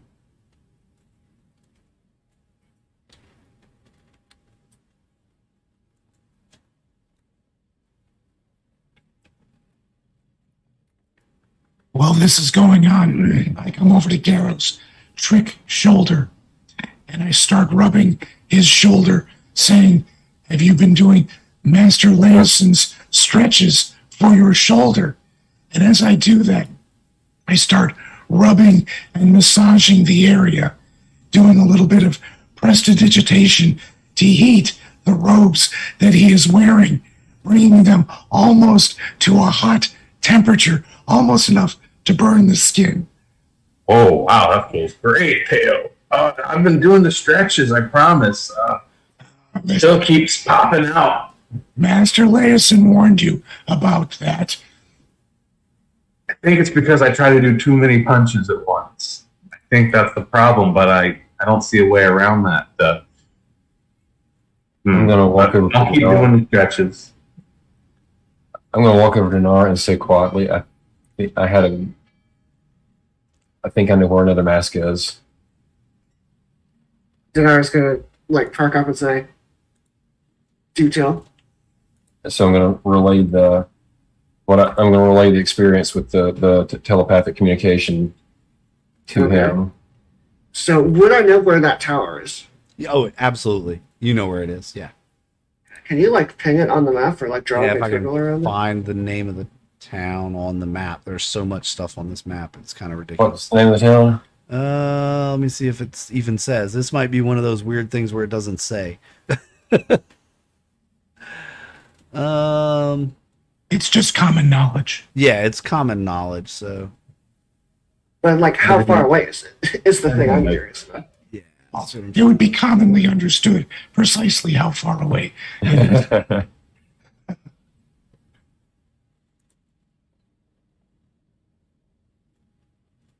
I've got to find We're a right about- handout to find the name of the town in here. I wasn't expecting that question. Not yet. Anyway, I was hoping I knew I would get it eventually, but What, this group doing things out of order? Never. okay, it's on the southern slope of Mount Him, Hlim, Hlim, Mount Hlim. So if you find Mount Hlim, Hlim, Hlim, probably one of the mountain ranges. If I had to guess, it's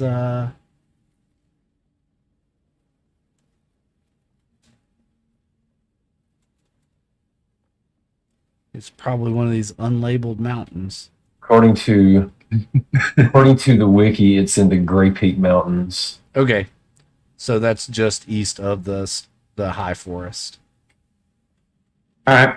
Well, there's a lot of Grey Peak Mountains. Yeah, like presumably we know where it is. But what? I guess But I'm not basically, telling this them would be a long trek even by dragon.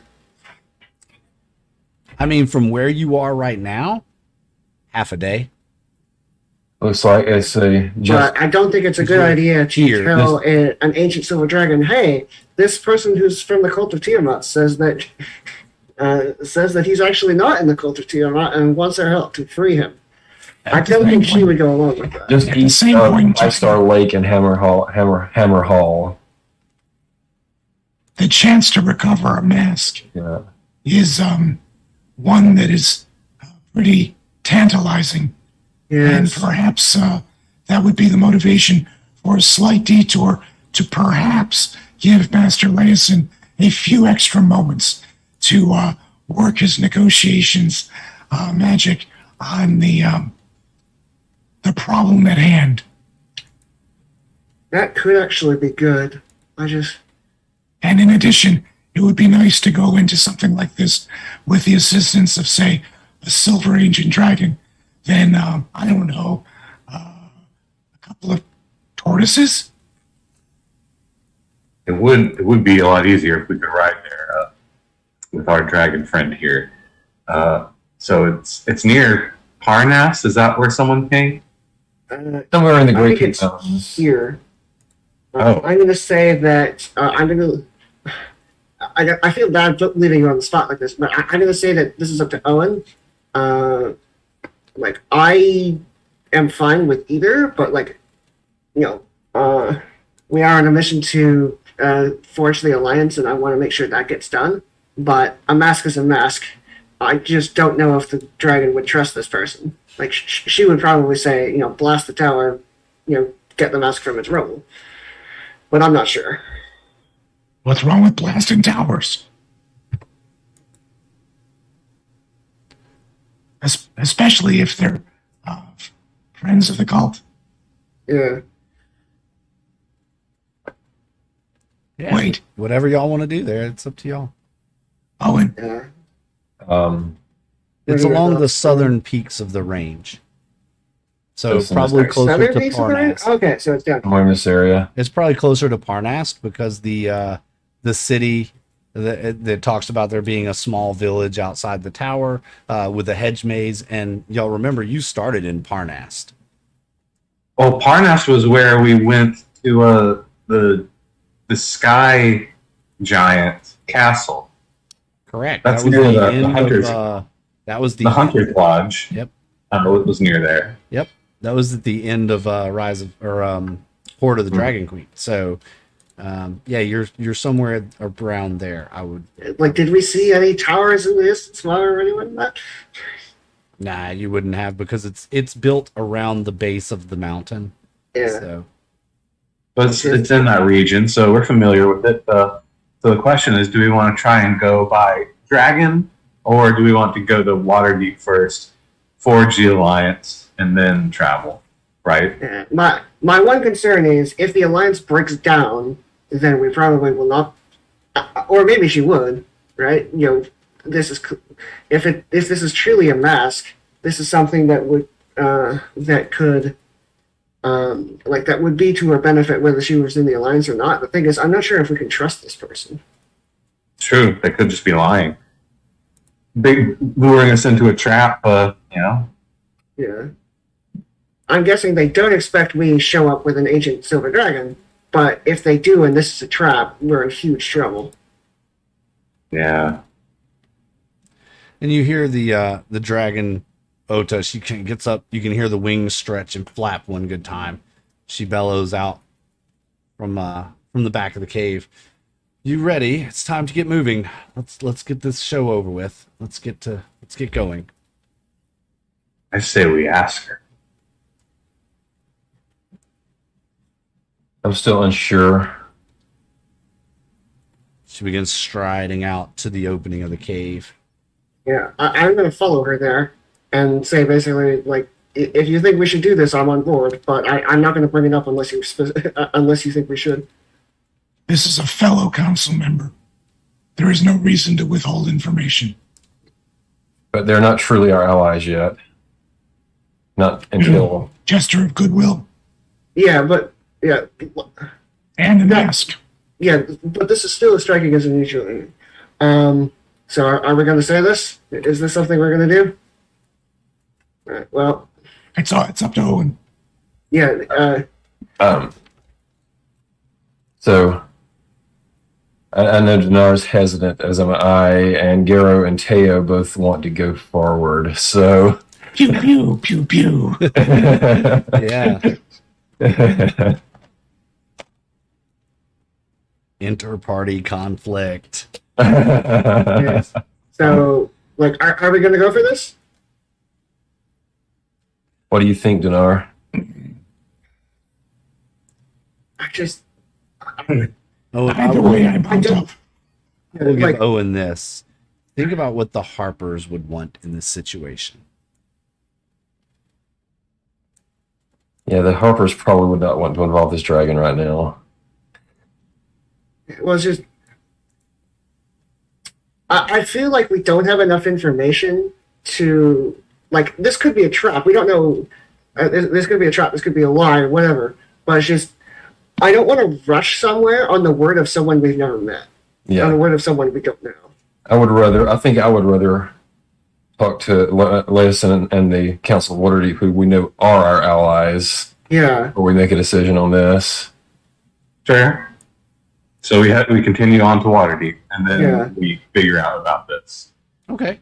Like, Yeah. I would be willing to talk to the dragon about it and see what they think, but if that's something that I think Owen should decide, where it's like, I will follow his decision on what they do. So do you think we should talk to the dragon right now about it? We've got a few hours. Because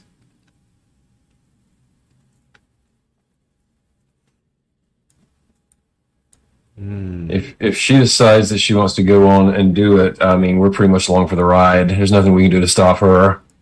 Yeah. And like, she might have information we don't. This is a pretty well-known place, but it's we don't know how well it's defended. She might, like, she could have information about this, and she also, like, without her cooperation, this isn't going to happen anyway. Or we would have to spend several days going there on foot. I'm gonna just ask the dragon that I still can't remember her name. What do you know of Zonthal's tower? She's Ota. She has a name that's about this long, Yeah, I just saw it in the. And thus we call her Ota. and thus we call her Ota. So, yes, Zonthar's Tower. It's known for its unusual magical defenses, and including the hedge maze that surrounds it. It's interesting. The wizard Zonthal was an extraordinary figure, and she starts going into the history of his life and how he began as a lowly adventurer. As I guess all of you climb on, and she begins to take off, to fly towards Waterdeep. She begins telling all about his exploits as he traveled across Faerun and all across the other realms of the area, focusing on conjuration and elemental evocation, and he kept elementals and genies for company.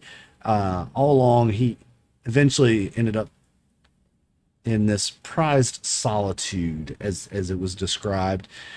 He designed the tower and its surrounding hedge maze to deter intruders, unwanted visitors, pests, rogues, and the type that would want to steal from him. But yet, over a century ago, he kicked his apprentices out, and sealed the tower. And no one ever knows what he's been up to since. So that's interesting. There's a legend that he actually became a lich and he's undead and living in the tower. So it could be very interesting. Are you planning a trip there? Eventually, yes, but we have pressing matters to deal with first. Yes, I think defeating a lich is a small thing compared to defeating Tiamat. Yes, I wouldn't want to deviate from your plan. Yes, I would. But it's just, it is a cool place to go, though. If you ever, yeah, but would the cult have any particular interest in a place like that? perhaps they may. yeah.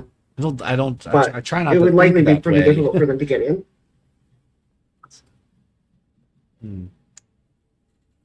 I guess I could see where they may want to have, but no, they wouldn't be able to. They wouldn't be able to. I'm sure that Zonthar is defenses would be much greater than the abilities of the little cult of Tiamat to enter and defeat. So it's a good idea, though.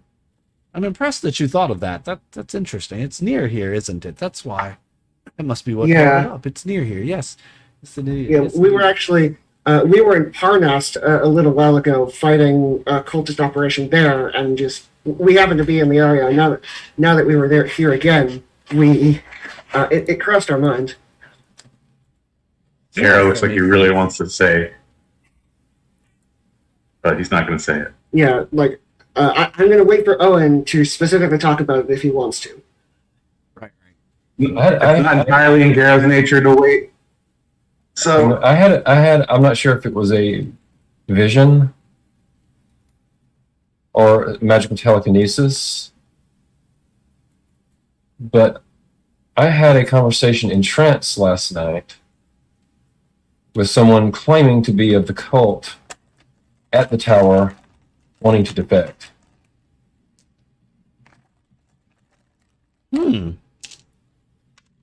Interesting. He also claimed to be able to have access to a mask. Huh. That's rather interesting. Yes. What do you plan to do with this information then? He asked for a rescue. He said he would surrender the mask to us if we rescued him. It's just I don't know if we can trust the word of one who claims to be in the cult and who doesn't have proof. But I was like, if you had concrete information about the tower and knew exactly what was in it. Like, for example, if you knew that there were cultists in it, that would have been more that would have been more evidence for him being truthful. But the idea that it has nearly impenetrable defenses and a lich inside it makes me wonder if perhaps he's lying. But yes, perhaps. Like now, I would like to see for sure. What he asked was basically for us to rush there, and I feel like that is not a good thing to do. I feel like we need more information and a concrete plan before we go there. But if there's a chance that there's a mask there, I do think we should go. Seems like he's taking a pretty big risk by betraying the cult and all that. But it also wouldn't be a big risk if this was a fake betrayal. True. But I don't know. If every day we wait is another day that he's at risk of being discovered, then we really do only have. Yeah, I don't know how much I should trust him, and it's like I want more information about the tower because that might help. But now that it's all out in the open, let's ask ourselves: is the possibility of finding a mask nearby worth investigating, even if it is a trap? We're talking about the masks that summon Tiamat, right? Yes, like what he said is that the mask is being studied and experimented on by mages at the top of the tower. I don't know how much truth there could be to such a statement, but if the mask is there, I think we should go. But I don't know. Hey, Ota, would you feel up to flying us to the top of that tower to check out if they've got this mask for real? It's. I think Donnar has quite the point. If it is a trap, then they would be waiting for us. Although we would have the advantage with me being there. We could nullify any attacks that they countered us with. But I don't know if I should act on this without solidifying our alliance. We're heading towards Waterdeep. I'm sure that there are people in Waterdeep who know about this tower.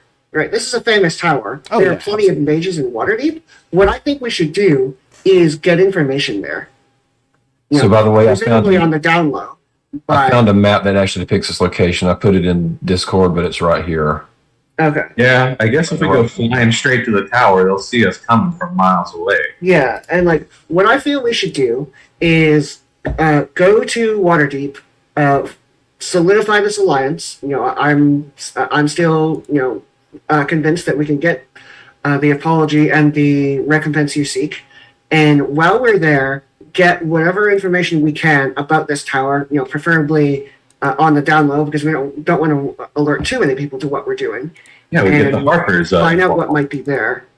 They'll be able because, if it's a trap, then, perhaps if we know exactly what sort of trap it is, we can avoid it and we can get the mask anyway.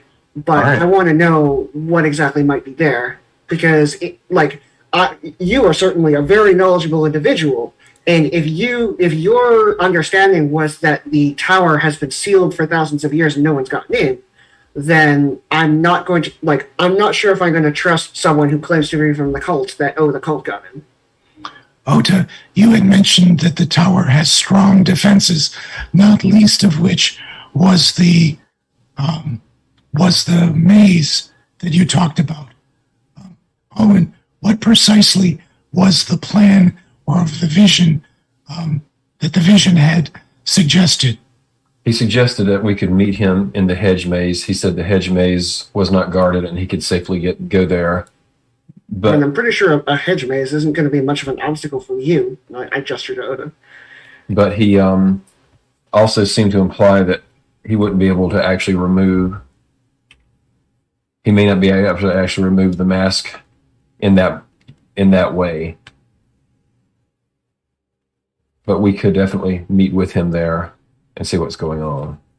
meet with this strange cult guy at the hedge maze is what we're thinking.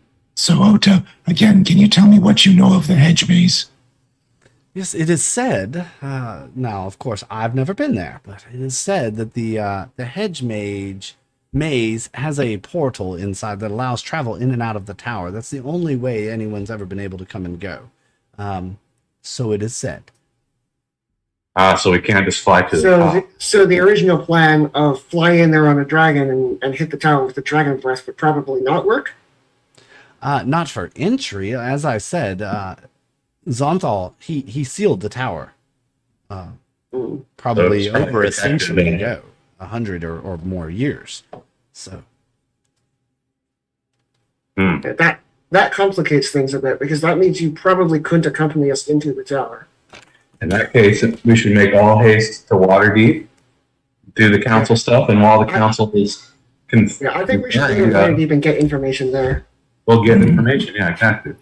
And also, we can do a little bit of shopping, because this could be a pretty big infiltration. Ota, would you be willing to join us on a small side adventure to this mage tower, regardless of what the outcome of this council is? perhaps just I would need more information about what we're doing and why we're doing it. Perhaps Obviously, we're doing it to secure a mask, the blue mask, I believe. Who gets Yeah. to keep it? That's part of the deal. I think we need to discuss that in more detail. Yeah. But first, let's. Does the tower have scribe protection? I assume that that's something a wizard could do relatively easily, but I figured I should ask. I would imagine it does. It has many magical defenses. Some of them quite Yeah. unusual. I bet Master Leus will know about. Yeah. So let's get to Waterdeep, and then we can discuss that there, because I don't want to rush into this tower without knowing. Okay. Although I do like rushing into things without knowing. It's worked out for you so far, but Yes, it has. Yeah. I feel like in this would not be the most ideal. 'Cause unfortunately, you can't punch a magical spell most of the time. All right, you fly on the rest of the day and do land in Waterdeep. I think this is a good place to take our break. All right. So we could take a quick break. We'll come back, do the Waterdeep bit, and then figure out where we're going next. So, Alrighty. All right, we'll be back in just a few minutes, folks. Hang in there.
There was no audio.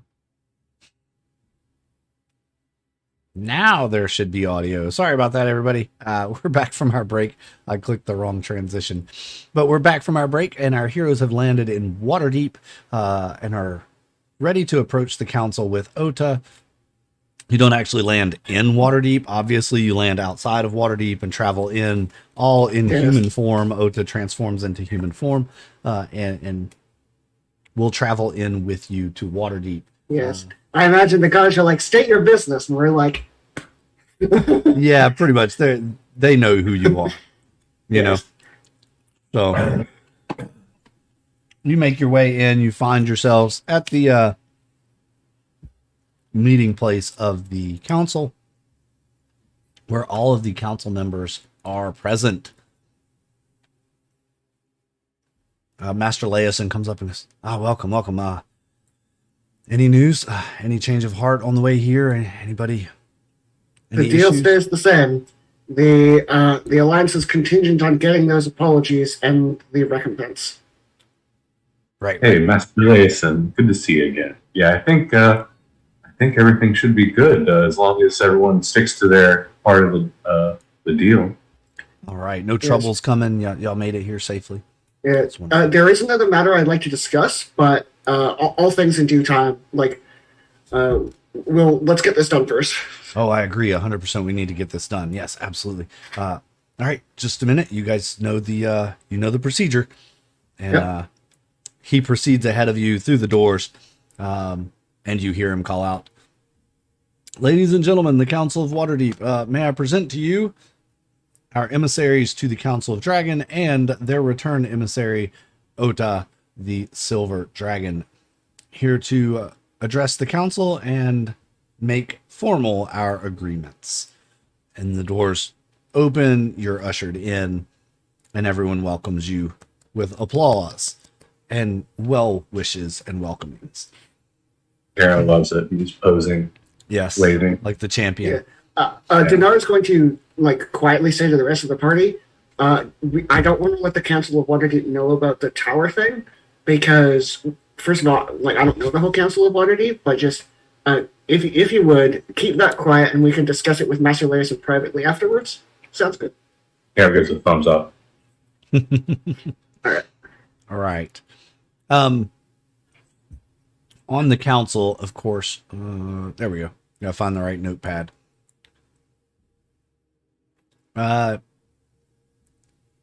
King Melandrak reluctantly steps from his position, comes forward.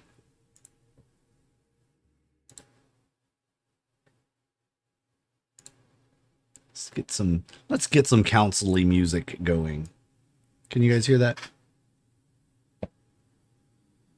No, I can't do it.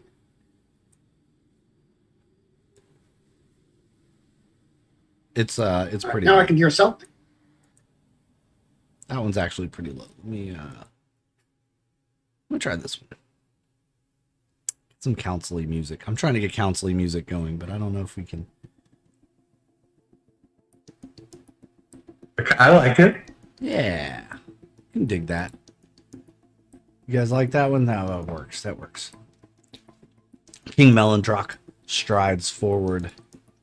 And as he does, Ota kind of bristles, and he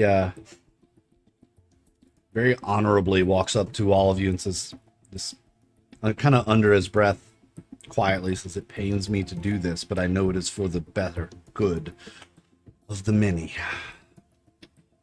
And he looks at Ota and he says, "Ota, representative of the Council of Dragons, welcome on behalf of the Council of Waterdeep.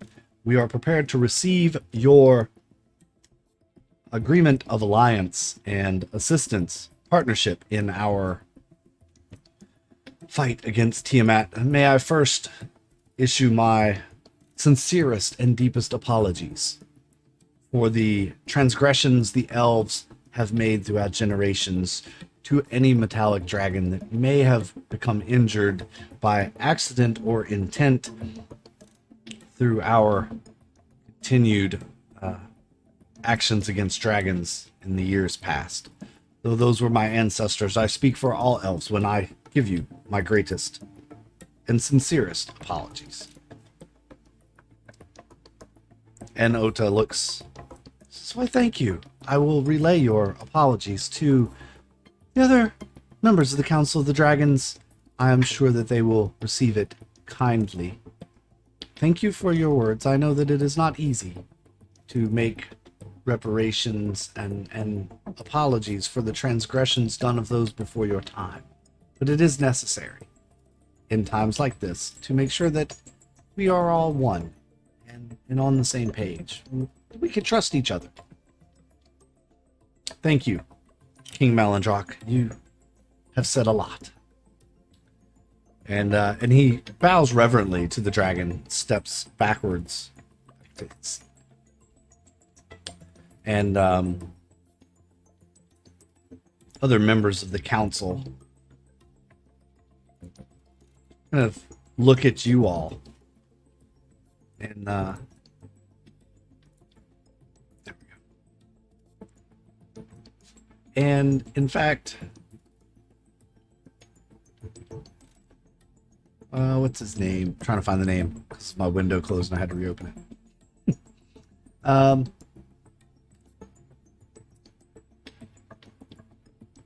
Tame Hornblade. Kind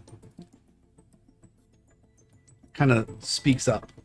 And what of the concessions that we have made to the Council of Dragons, have they been accepted?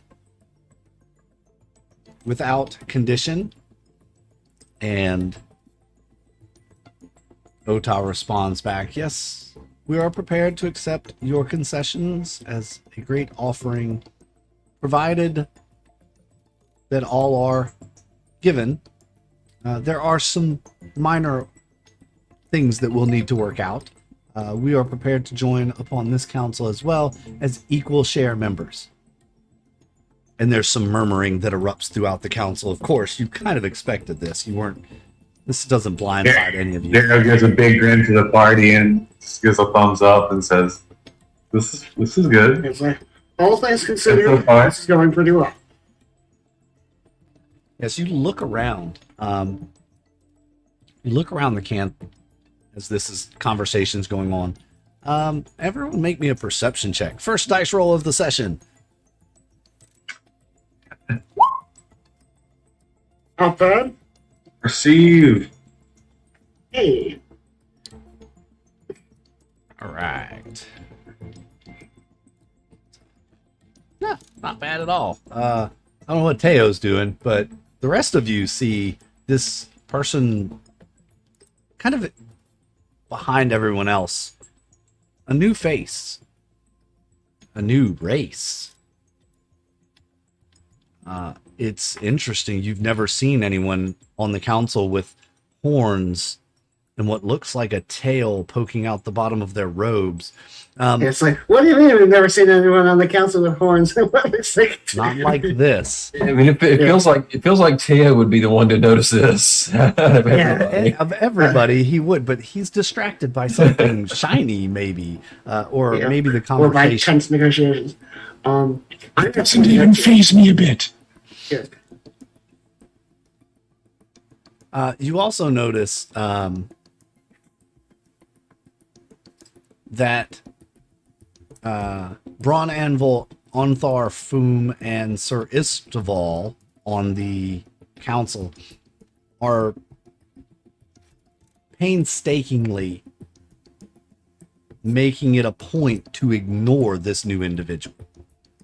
They are intentionally not looking in their direction. Have they said anything? They have not spoken yet. They're kind of talking to each other about this.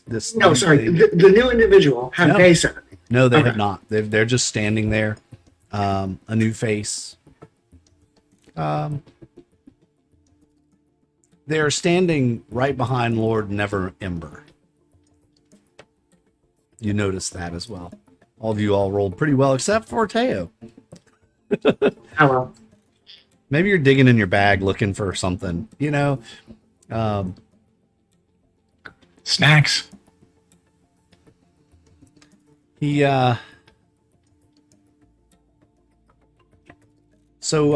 King Melindrock sits down and he looks to all of you and he says, "So what of your journey that you went on before? We haven't spoken to you since you went, I believe, to my homeland." Yes, we went there. We did battle with the cult of Tiamat. We apprehended a dragon speaker, and we're preparing to bring them back to Waterdeep for interrogation. But we were intercepted in another town. It seems like several members of the cult, assassins or some such, had great interest in the dragon speaker's return and ambushed us, attempting to get him back. That's why he isn't here. He is dead. He certainly did not escape. But the cult cornered us to the point where we needed to kill him.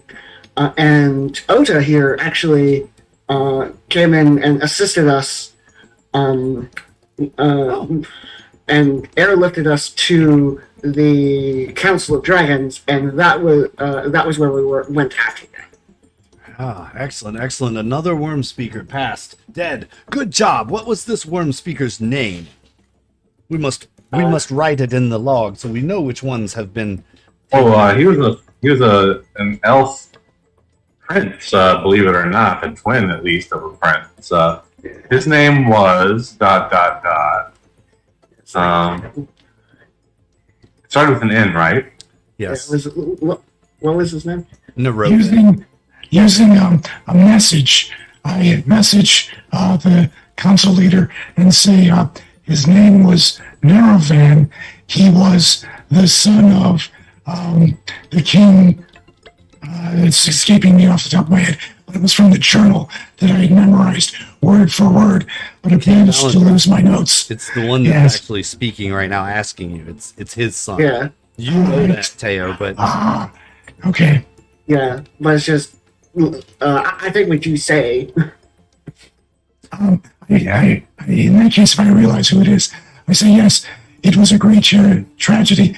We attempted to bring him back alive, but alas, the cult would have none of it.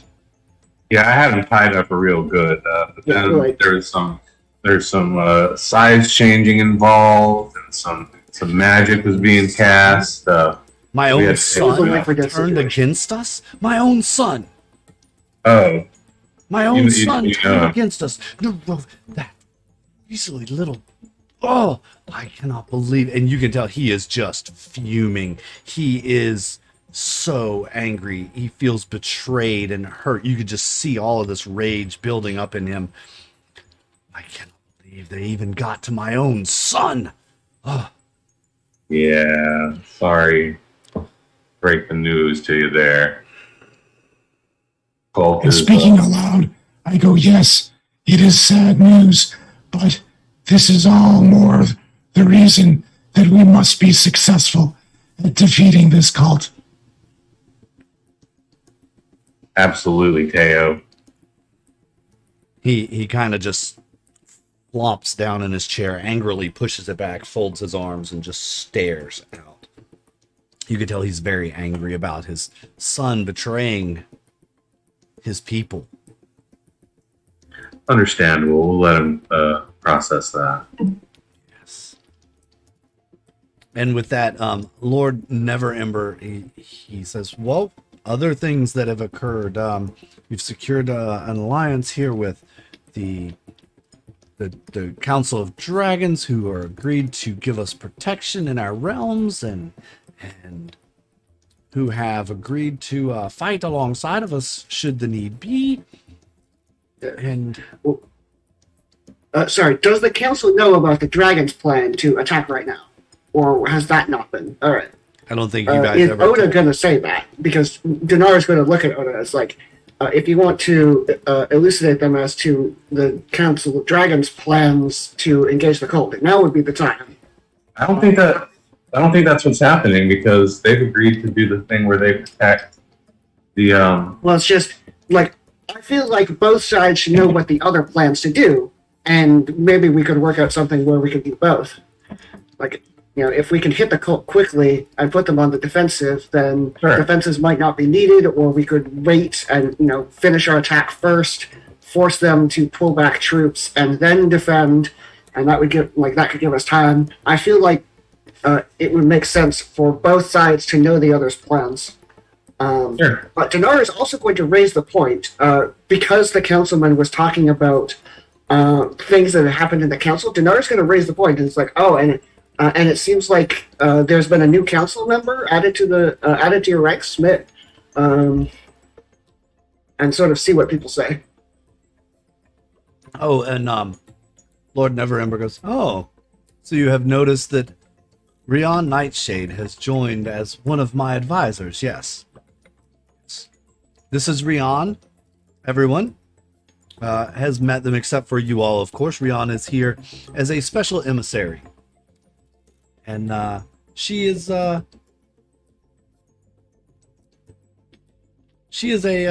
special emissary and advisor to me. And if you need anything from her, please request it from me, and I will communicate that with her. Teo, sorry, who is she an emissary from? Oh, that's not necessary.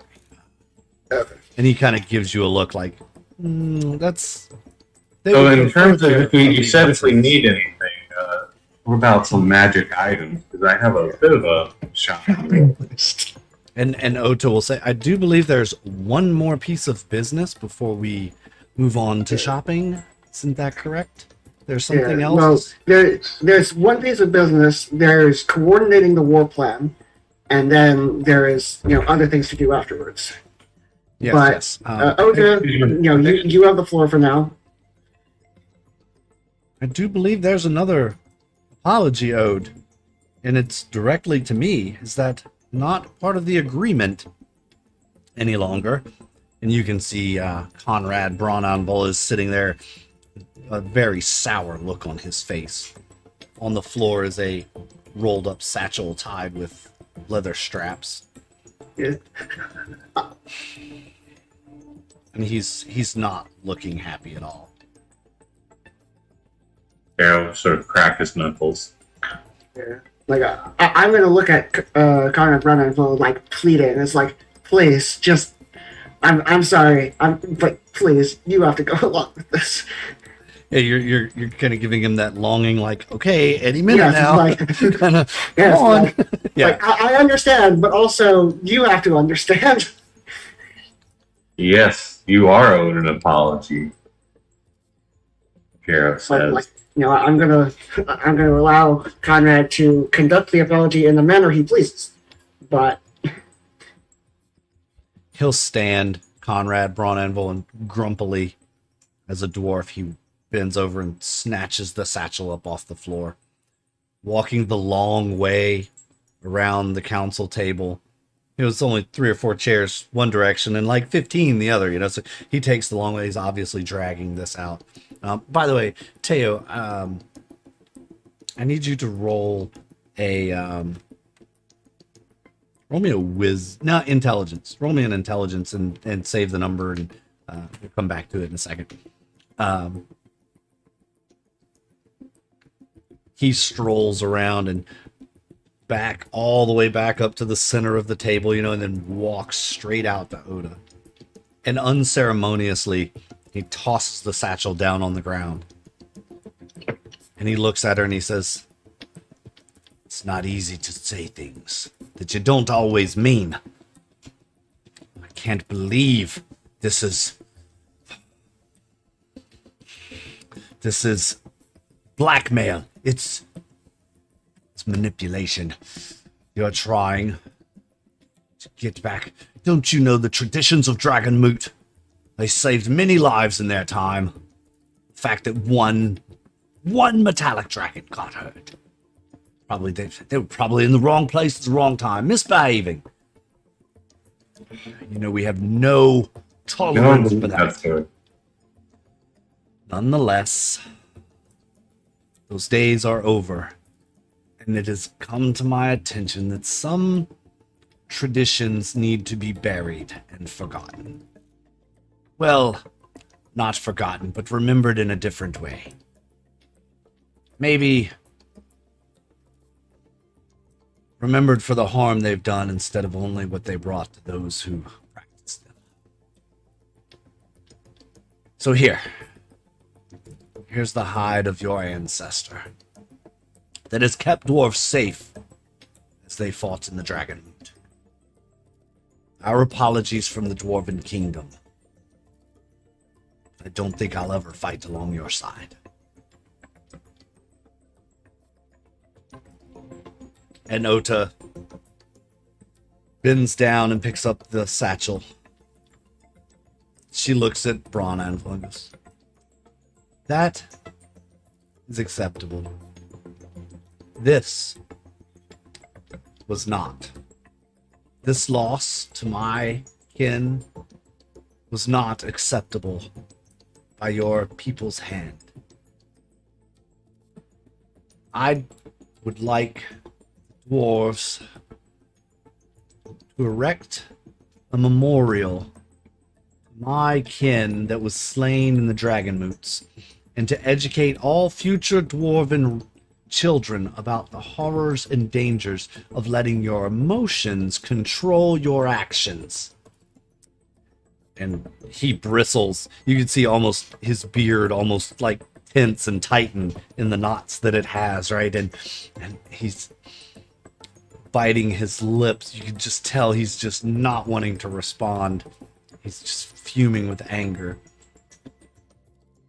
Without a word, he turns on his heel and just takes the long way all the way back to his chair and sits down. She says, I'll take that as a yes. We'll be in touch soon. She looks at you all and says, well, thank you. This has been illuminating. I must rest before the journey back. I believe we have one more matter left to discuss between all of us. Oh, what's that?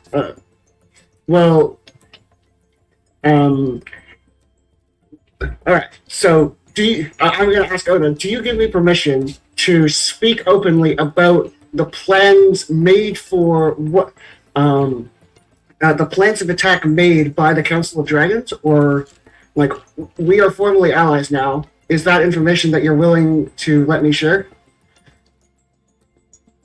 Well, I believe that we are going to sit down and develop a battle plan, and so long as Yes. this alliance And, stays true, then we'll follow the battle plan. But should anyone break this alliance, we'll attack when, where, and what we want, how we want, on our own terms. I believe that is what you're referring to. And there's an eruption of chatter around the council table as, what? They're gonna deceive us. They're not trustworthy, you know. All of that conversation starts occurring around. Donnar is going to try and cut through and say, the alliance will hold, but you were planning to attack. I believe that plan could still be put into action, and that it could be possible for the council to provide resources if you wanted to bring the fight to the cult immediately, because the cult is gaining power every day. So I think it would be to our benefit to attack quickly. But I would like to know what both sides think of both of us joining together and attacking key points, key strong points and important resources of the cult of Tiamat. That moment in the campaign where the GM has to have a conversation with himself and play both sides at the same time. Yes. Yes. Well, you see, Donnar, the plan that we have is simple. Gather our forces, fly to the Well of Dragons, where we are told that the cult is amassing with their gigantic horde of treasure and the masks, and destroy them. That's our plan. It's pretty simple. I like this We don't plan. need anyone's help to do that. We can act now. this alliance is more in the favor of, frankly, everyone in this room except the dragons and dragonkind. We could destroy the cult immediately without any assistance, without any intervention. Well, You why are you need not? us. You need us. Everyone in this room needs the dragons for protection, for added forces. Now, it's not typically our way to get involved in such matters of the human kind, except when it threatens the safety of dragons. And this most certainly threatens the safety of dragons as well. That is why we chose to join this alliance. We don't need you. You need us. And we can benefit from helping you. Well, and Donnar is going to sort of address the council now. It's like, do you think this is a sound plan? And King Melindrox says, I will pledge no armies to the front lines. It's murder. It's sending troops to their certain death. Forging straight into the Well of Dragons. So who knows how many forces they have there? And Conrad Braunanvil echoes that, I'll send no dwarfs either. Not until we know exactly what we're up against. And several others around echo that. Well, according to the Council of Dragons, they can do it on their own. So I turn to Oda now and say, are you willing to do it on your own? You know, your own being only the metallic dragons, and I will accompany you if you desire. When the time is right, we will summon forth our forces and attack. The messages have already gone out for those to begin preparing. Yes, we'll be there. Very well. This alliance will be there as well. Again, you need... Ladies and gentlemen, please remember that we are all on the same side here, and that the longer we wait, the stronger our enemy becomes, and the closer the rise of Tiamat becomes a reality. We are all on the same side. We need to be united in our front and our efforts. It benefits everyone here at this council, not one side more than another.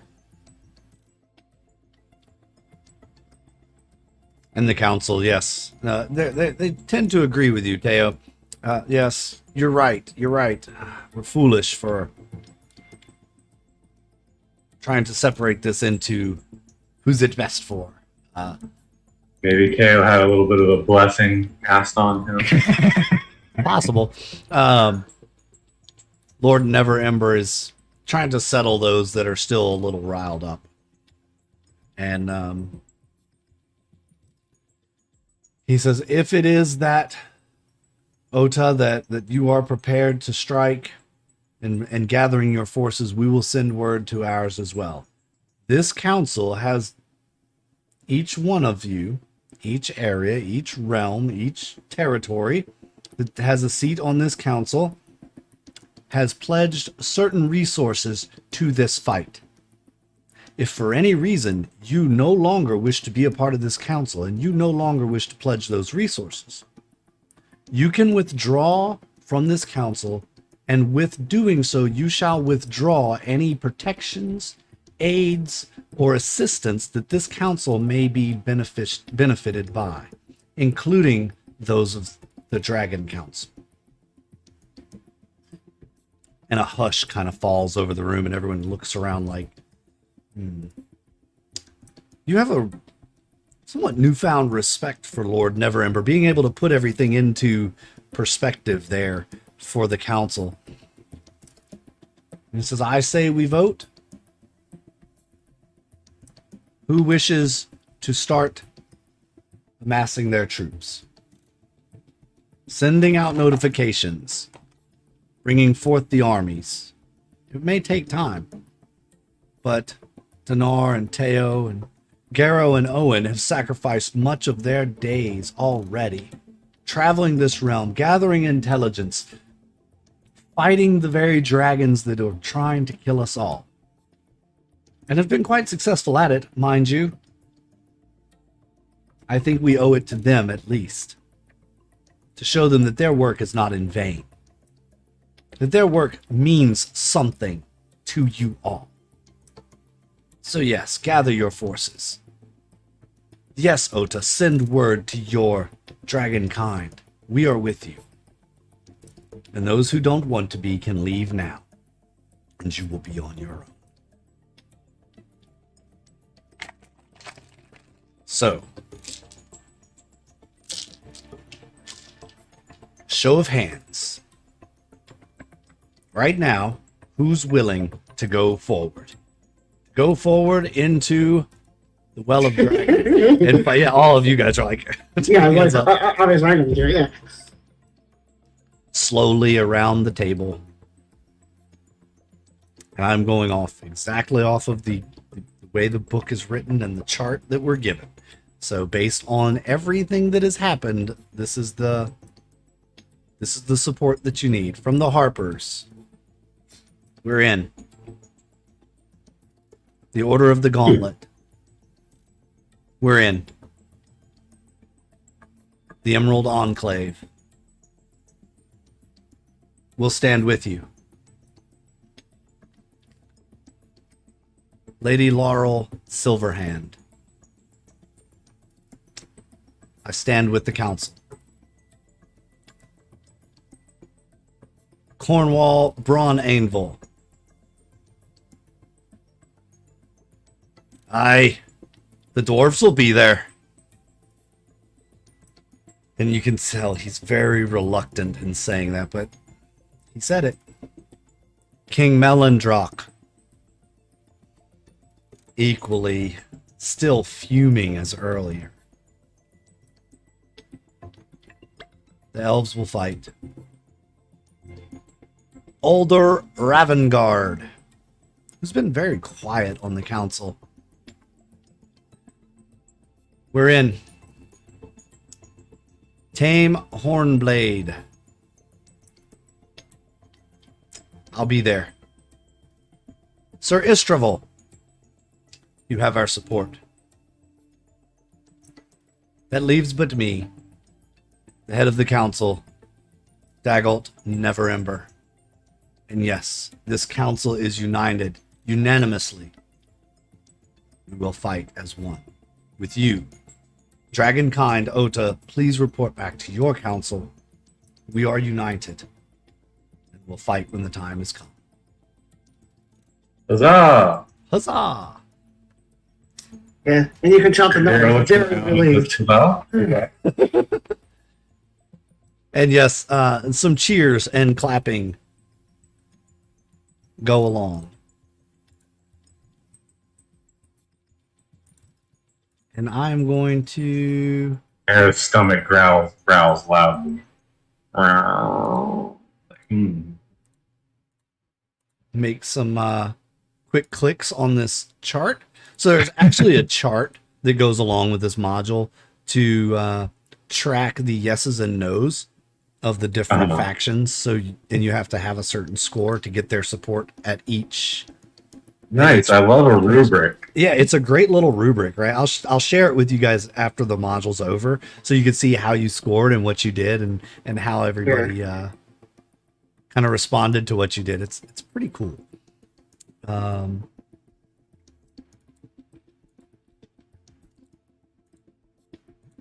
Anyway, with that, Ota says, well, I would like to adjourn. We can talk tactics and styles and fight. That's not for today. Please, I'm tired. I've traveled a long way. Need to rest. Thanks for the ride, Ota. It's been nice talking to you. Yes. Thank you. Nice talking with you as well. Remember to check out that bakery I mentioned. Yes. Let's jump back to Teo. Oh, and actually, you can also make this intelligence roll, same as Owen did. I want to see if you see this as well. Or actually see something different. That Intelligence check. Yep, that'll be fine.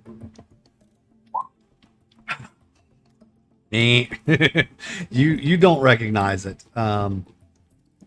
Teo, you have heard the name in your networks, in your connections throughout the land. This name has been spoken in the shadows. This name has been spoken in whispers. You thought it was a legend, not anyone real.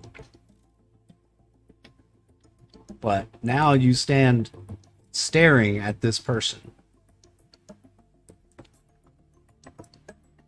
And you know that I'm going to send you who they are. And they're a little bit of history. So you will have some insight on that. You do with it what you'd like. Share it if you Okay. keep it secret just for you. But you know of this person and who they represent, and you can draw some conclusions from there. All right.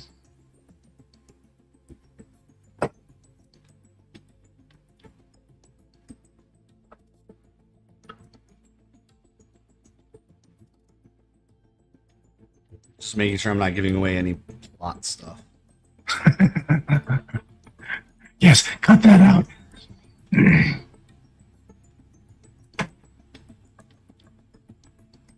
Redacted. Yes. Right.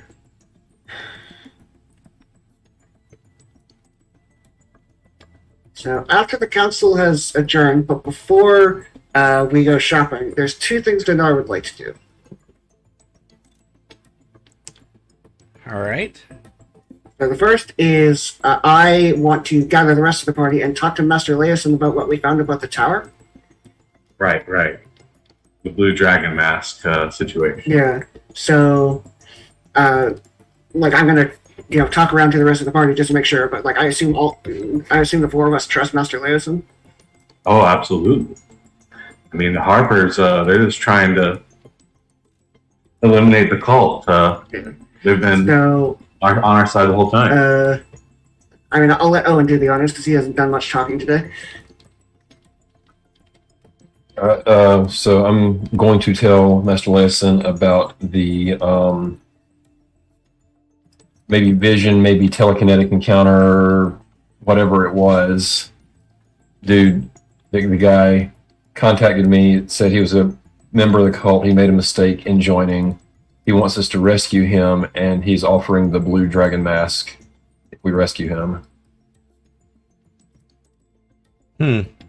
Sounds risky.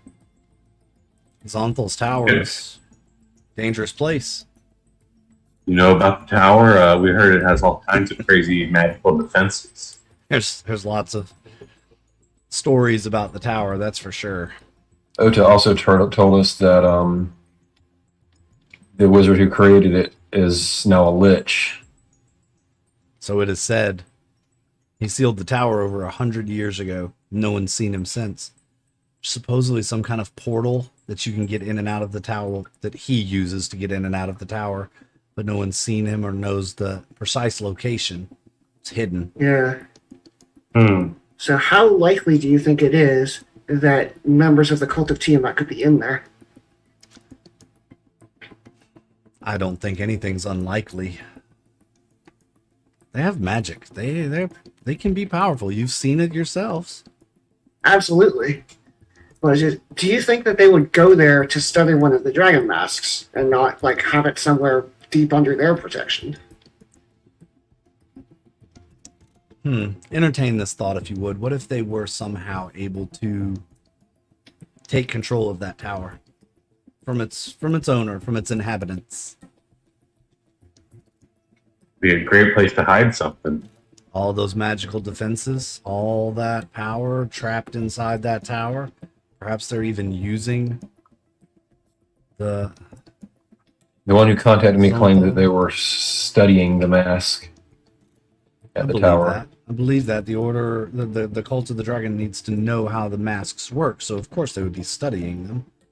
That's why we want one ourselves, so we can study it and understand how it works, so we can try to find ways to block the power and effects that it uses. Yeah. Well, we can't pass up this chance, can we? this is a real opportunity, even if it is a trap. We gotta send someone. Yeah, Might as it well be seems us. like this is at least like something worth considering, but it's just like I don't know if I can trust the word of somebody who just spoke in Owen's mind and said, "Oh yes, I'm a traitor." Well, is there any way we can do some additional recon with the Harpers, Master Leos? And could we possibly try and scry on this person? We could try. I'm sure there are magical defenses against it in that tower. Otherwise, people would know exactly what happened to Zonthal 100 years ago when Yes, he sealed that's his true. tower. But like presumably, do we know where the portal is actually? Like presumably, it's been said that it's in the Hezmage, but presumably, if the cultists have control of the thing, that they can get in and out. So could we station someone or like have someone check up on the portal itself? Possibly. There is a small village there of a couple hundred people. We have some contacts. Could send word and see if they've seen anything unusual. Anything I think different. that would be to our benefit. I think so too, rather than running off and trying to find answers without much information. Yeah, especially for a tower we know is dangerous. Yes, Well, we it can- is very dangerous. I think whether or not it's whether or not it's dangerous, we're going to have to go and figure out if this blue dragon mask is the real thing. Because if so, we gotta secure it. Yes. And it's also this sort of conflicts with what the dragons have said a little bit. Is like they claim that they could just go to where the cultists are gathering and knock them out. But if one of the masks isn't there, I suppose that's not really good. Like I suppose that could still make sense. If there's portals, they can just teleport it there. So, The sneaky. but it's also true that if we could get this mask from them, that would be a major setback. Oh, indeed, and a major win for us. Think about what we could do if we can keep that mask out of their grasp. They can't complete the ritual. They cannot. They need all 5 masks. Yeah. So we gotta go. We might as well send us because we're the best team for the job. I'm just not sure how it will get there, and I want to know as much as I can about what exactly kind of magical defenses to talk about. You can work something out for us. Is there anyone you could point us to who like has studied the tower or knows significant amounts about this? I believe there's quite a bit of information on it in the archives. We probably could get you some of that. Oh, please don't tell me we have to read books. Yes, I know, Garo. I apologize, but yes, you might have to look through a book to gain some knowledge on this. In the meantime, while you study that, I will reach out to my contacts there in the village and see if anyone has any information on anything new, anything changed recently, or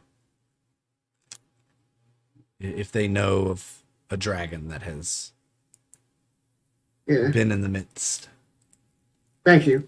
And at that point, I'm going to head out. But right before that, I want to know if I can meet privately with the with the King of the Dwarfs, the one who gave his apology. Yeah, Leosin will say he'll make the request for the Yeah. meeting, and he'll let you know. Okay. Anybody? Garo will ask Masters Leos's advice for finding some bracers of defense, I think is what they're called. That's Bracers of unarmored defense. Since he's a monk, it seems like something he would know about.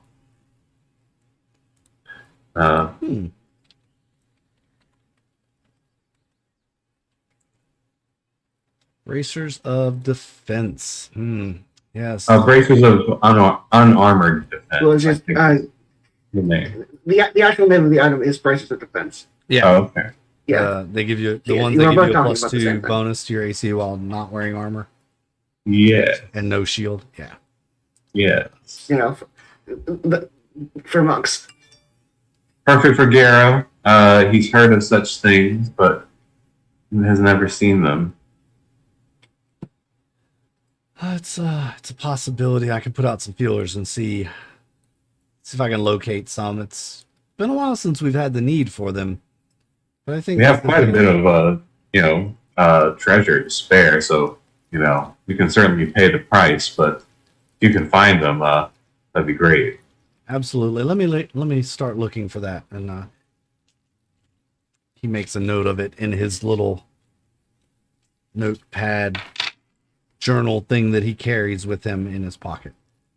I mean, all the training you gave me has really come in handy against these dragons and these cultists, but it's reaching the point where I'm at the limits of what I can do physically. I need some magical items to boost my skills a bit.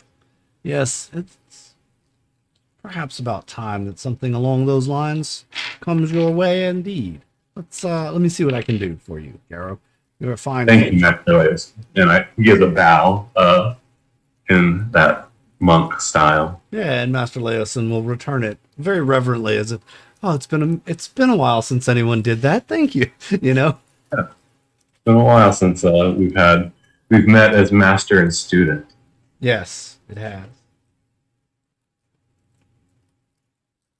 All right, I guess Garo's just going to wait around until he hears about bracers, and that's pretty much it. He'll prepare and train and get ready for when we leave. Okay. How about Owen? What's Owen doing? We haven't gone shopping yet, have we? Nope. You're welcome to go shopping if you'd like. Yes, I need to go shopping. I need to find. I want to buy a couple of tiny silver cages worth at least 100 gold pieces. Yeah. Those are easy enough to either you can go either to the blacksmith and have them made custom for you, or you can find them at the local shops. They're pretty easy to find. A couple of those. All right, I will say I'm buying 2 of those. Okay. Find a mini haberdashery. Yes. Teo doing anything during all this? Yes, I have a couple of things that I'd like to accomplish. One, I'd like to try to have a quick word with Ota before she departs. And then I also have a couple of shopping items and things like that to take care of. Okay. We'll do Oda first. Shopping's Okay. going to be the easy part. Yeah. So I'll head over to speak with Ota, and I just wanted to let you know of some curiosities that I observed on the council. I don't know if you noticed the new addition to the council that was introduced to us as the advisor to the king. Oh, yes, the advisor to Lord Neverember. Yes, I Yes. did notice them, but I don't really know who's on this council. I've only been here a couple of times, so I understand people come and go. Perhaps. Not as often as you might think, but to put into your as a gesture of goodwill. Let's put it this way: as a gesture of goodwill, to ensure that our success is true in this particular endeavor. I wanted to point out that I didn't think it was possible. For the stories I've heard, I assumed were just of legend, the whispers that you hear in dark alleys and places that one should not travel. They talk of a member of how do you say it? It's kind of I don't want to say a dishonorable guild, because that isn't, something that I believe in, but it's more in the shadows, shall we say. Accustomed to making things happen from behind and in the dark. And it was very unusual, striking to me to see the tiefling that we saw there. For I believe she is a member of the Zahantrim. Interesting. A kind of a black network, shall we say. I'm not sure what her role is, but it is very interesting to see that she has been brought on as a select advisor, if you understand the situation. Yes, indeed. Indeed, I do. It is rather interesting. In fact, what would she be doing here? Good information, good eyes there. Teo, does anyone else in your group or on the council have this information? Well, let's just say, these are not things to be talked of lightly amongst people you do not trust. I hope you understand the risk and dangers that I've taken to bring this to you. So this information is not ubiquitous amongst all members. Yes. It is only those that I trust. I understand, yes. Perhaps you should keep it that way then? Just between us and only the members of your party that you absolutely trust with your life. For if word were to spread of this, it may shake the alliance of the council, and it's already fragile. Yes, it's not an attempt to shake and disrupt the alliance that we have with the dragons. It is mere to provide a better perspective as to the machinations that happen behind the scenes at the council meetings, so that you can understand the perspective of some of the decisions that are made. Yes. Absolutely. Well, thank you for bringing this to my attention. Absolutely. I don't want to take any more of your time. I know you need your rest in preparation for your return journey. Yes, thank you And I for depart. recognizing. Have a great one, Teo. We'll see you next time. And she... Indeed. Yes. All right. And then you were going to leave there and go do some shopping of your own? Indeed. I was going to do a bit of shopping. I need an armorer, if that is possible. Oh, yeah. Easy enough. So, in my bag of holding, I have the hide of one dragon that I need to do something with. That was salvaged from the first dragon that we took. Mm-hmm. And I believe it had enough enough material there to make 4 sets of armor.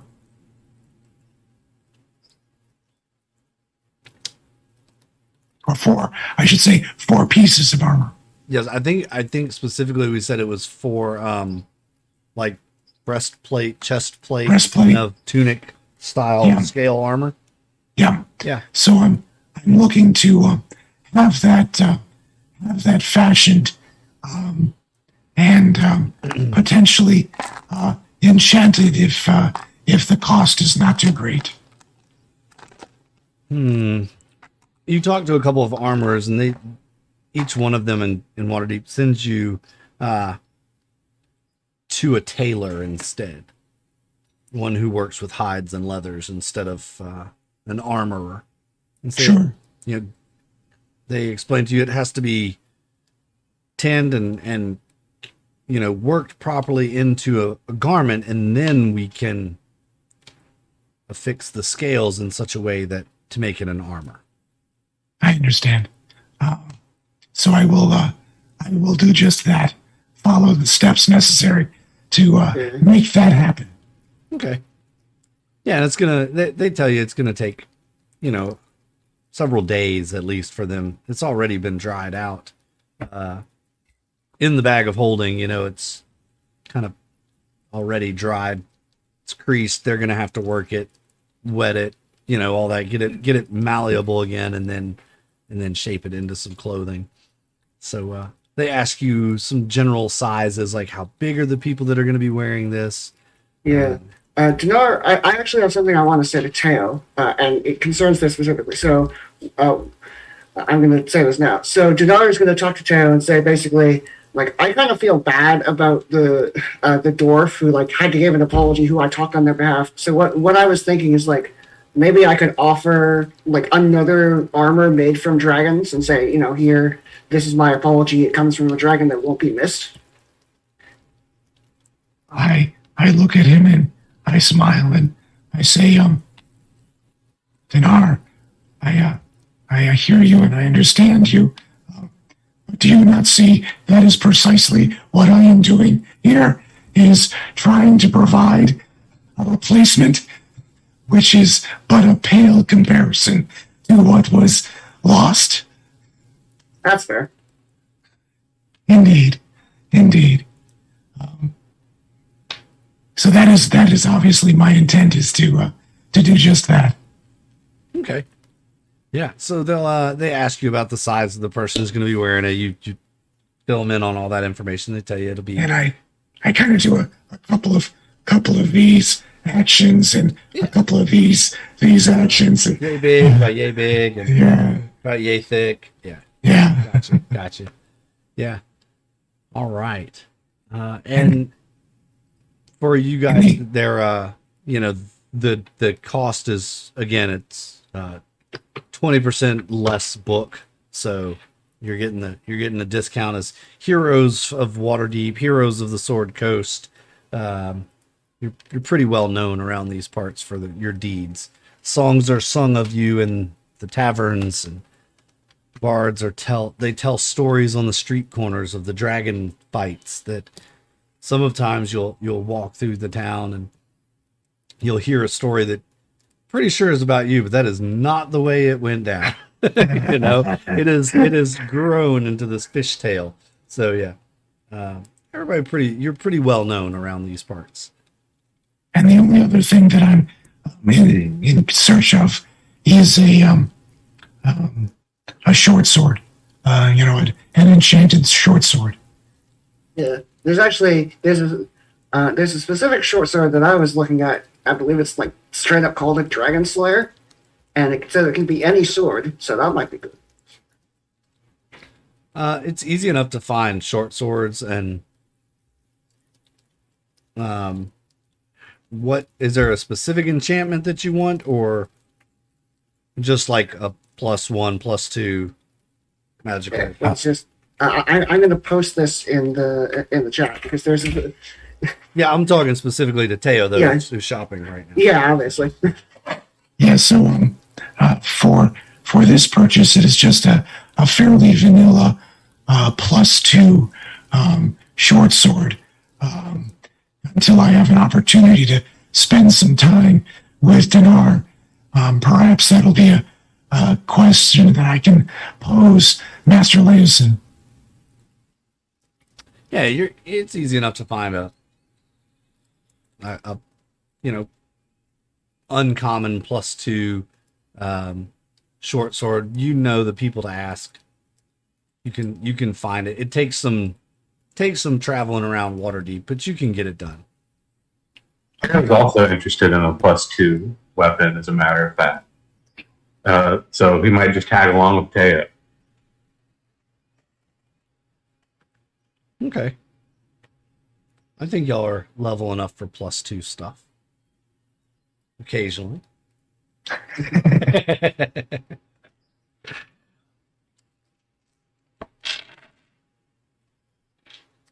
And just out of curiosity, what was book value on a +2?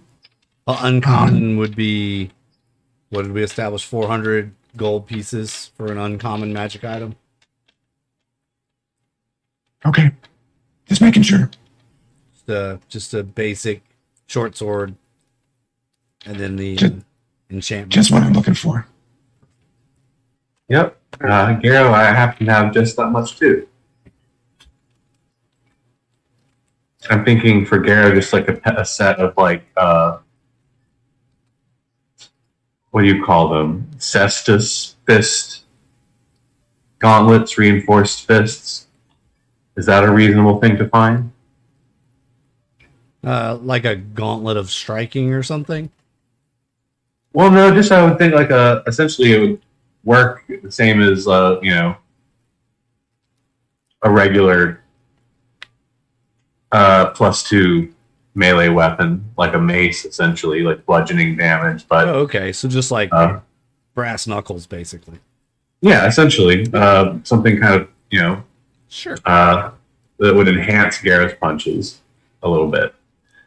Because since I don't use any weapons, I don't get any weapon benefits from like +2 weapons. So Right. Yep. we good to have some so that when I do at least strike with them, Right. I can do like the +2. Absolutely. Okay. Owen or Donnar, anything else you guys wanted to shop? I know you mentioned the Dragon Slayer, Donnar, so Owen? Well, yeah, well, it's like I want that specifically for Teo because Dinar can't use a sword. Yeah. But in terms of stuff Dinar wants, I mean, I already have, I believe, a +2 implement, and they're like, I believe I have a +2 shield as well. I could get armor, but armor. Actually, here's a question I have for you. And that is, so one of the magic items that I looked at is called Dragon Guard, and it's like a set of special armor specifically designed to resist attacks of dragons. However, it's from another module. It's from Lost Mine of Fandover. Would that exist here?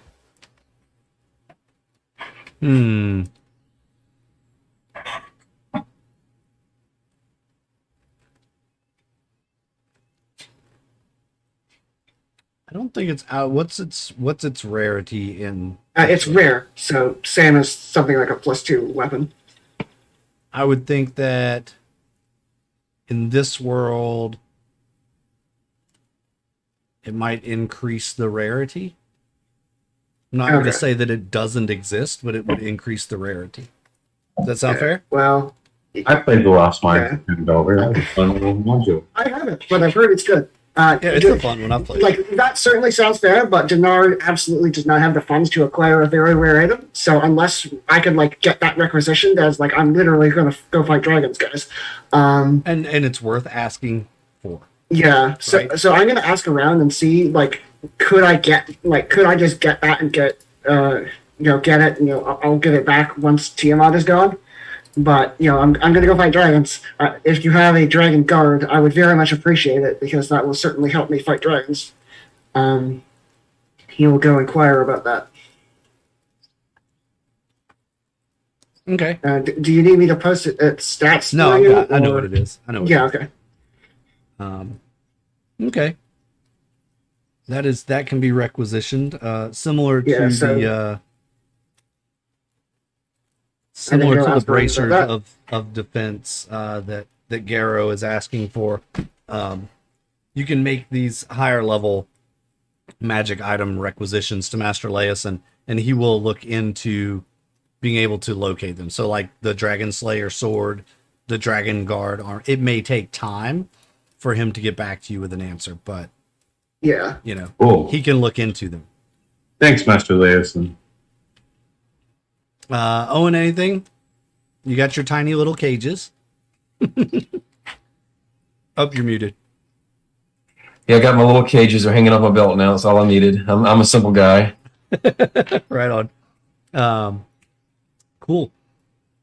I think instead of them being brass knuckles, can I have the +2 weapon I get to be a great club? That It's makes a sense. really, for a really bugbear. fancy stick. That makes sense Because for a bugbear, yeah. that was Garo's starting weapon. That's sort of what he's used in the past, and Mm-hmm. that way I can have he can swing his weapon and also strike with his fists and kicks. Just gives him a little more versatility. Yeah, I'm fine with that. Cool. All right, so that's cool. That's all I really wanted. Okay. Cool beans. When y'all get done shopping, you meet back up, I guess, at your favorite tavern or whatever. Is there anything anybody wanted to talk about, share, discuss, next steps going to the tower? No, I think that's fine. I don't believe a tavern is the appropriate place for a conversation that of the sensitivity that I have. Maybe we have our private rooms provided by the council. You do. Where Garo has delicious sweet wines to drink and is sort of just reclining on this way too fancy for him sofa. Oh yeah, you do all have rooms at the tavern as well. Provided by the council, of course. For when you're here, they're always available when you get here. It's like they just hold them for you, and anytime you need them, they're here. So, Master Leosin does come in later in the evening, seeks you out, comes to each of you and asks to gather in one person's room just so he can share some information that he's gathered over the course of the day about the village, the tower, the area surrounding it. We head to Owen's room. All right. So they all come to Owen's room, gather in, and Master Leosin says, well, it's maybe on the up and up, guys. The village isn't very big anymore. It started out as just a settlement where Zothel's army, not army, before it was an army, whereas apprentices kind of established homes of their own. And then as years passed, more and more settlers were drawn there by the spread of the word of this wizard and his apprentices that offered excellent protection against the marauding monsters of the area. The village is much smaller now, but about 300 people still live there. We have a few contacts throughout our various connections. Most of the people there are friendly enough. They'll talk to people they know pretty openly. One of our contacts did say that there's been some new activity around the tower in the past several months. Started probably 4 to 6 10-day ago, he thinks, and maybe it's been going on a little longer than that, but there's an unconfirmed report by some younger villagers. Now take this with a grain of salt, because these are younger villagers, but there are some unconfirmed reports that about 4-10 days ago, a blue dragon was seen in the area, flying high in the sky, kind of in and out of the clouds. Can't be sure that's what it was, but if this person claims to have a blue dragon mask, there's new activity around the tower, people are saying they saw a blue dragon, then maybe it gives some credibility to this story. Yeah. I still think it could be a trap. They know who you are. I think we should check it out anyway. Didn't you say you were attacked outside of Dragonspear, I believe it was, by the cult? They know who you are. They Yes, know where and you're trapped. they very much set up the ambush in advance. They knew where we would be. They knew we had the dragon speaker. They had a blue dragon with them too. They really swooped in on us pretty quick, but that just means we have to hit them hard and fast. See, I believe I would please, if you proceed into this, use caution. Yeah. The risk is high. It's definitely the reward is there, but this could definitely be a trap.